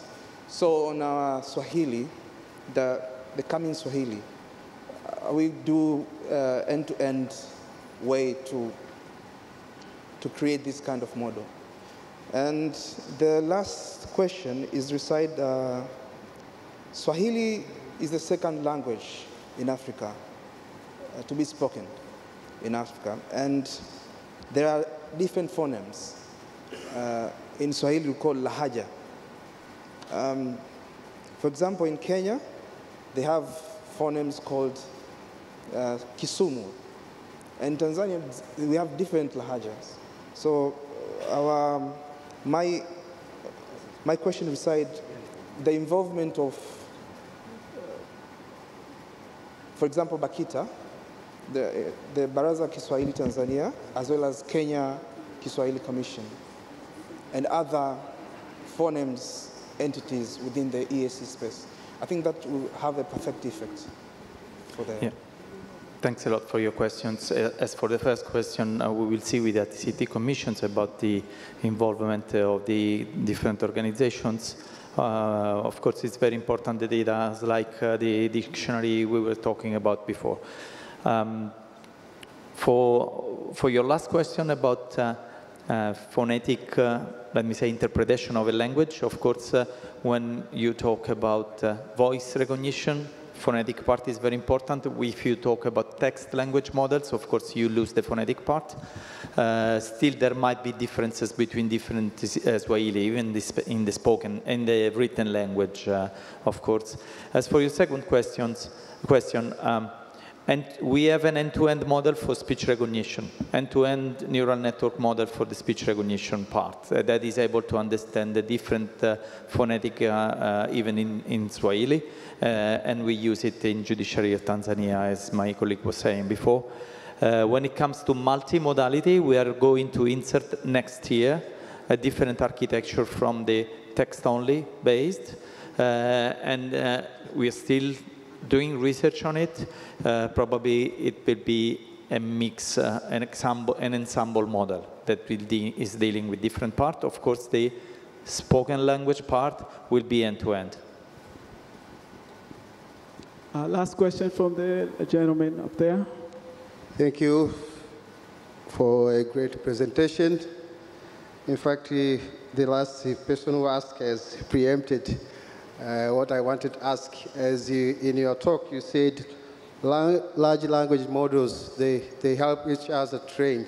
So I wanted to ask, what would it cost the project if you could consider, before signing the memorandum, to include the multimodality in the language that you are going to develop? Can you repeat that? I didn't get it. You mean cost of building a project? How would it impact the project? They are in the stage of signing. If they go back and include multimodality before they move forward. I got it, thank you. Actually, we are going to include multimodality next year, okay? So we are signing these days. So actually, the signing will come earlier than that, and the Swahili will come before multimodality. Okay, thank you very much. I wanted to ask just last question quickly. I'm aware that you've already dealt with 15 different languages in your model.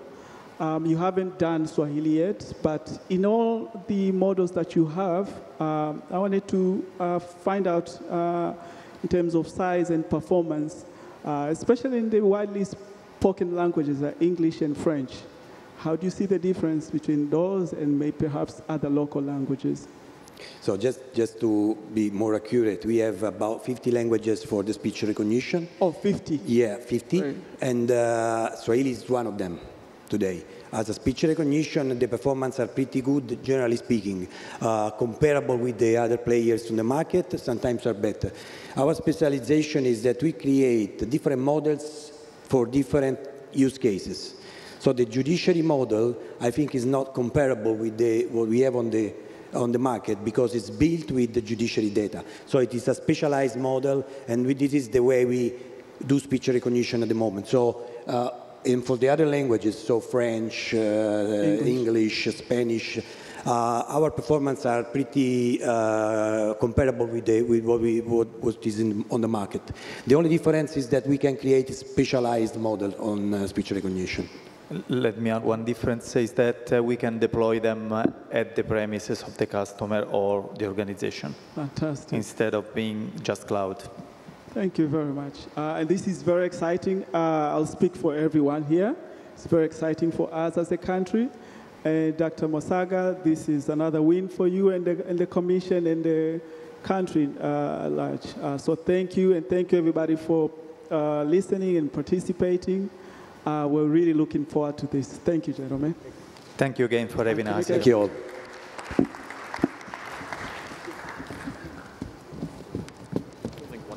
One photo for.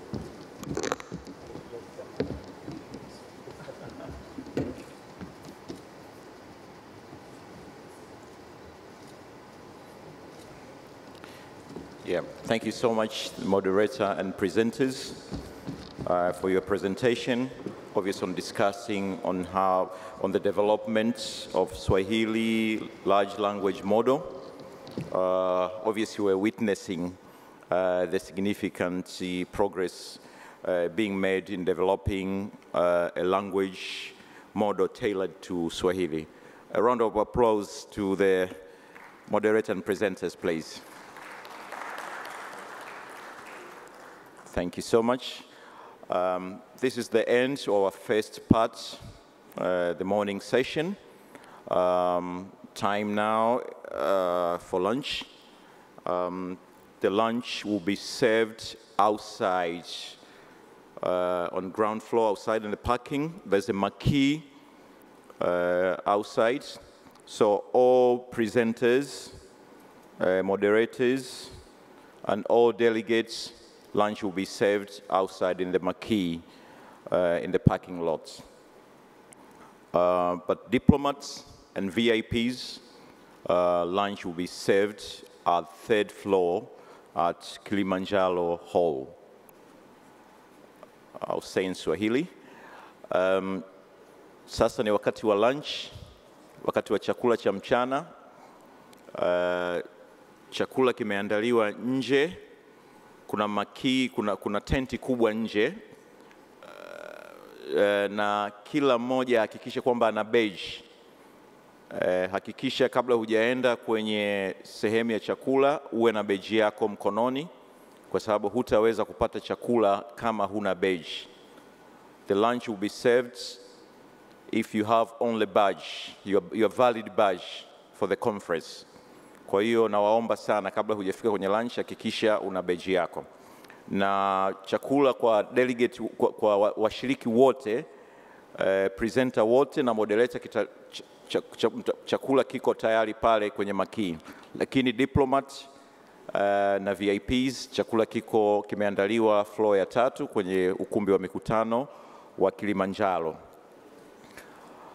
Lakini pia naomba kuwakumbusha kwamba mnaweza mkaendelea kutuma maswali, maoni kwenye platform zetu mbili ambayo inaitwa Summit Point na QR code ambayo iko displayed kwenye screen.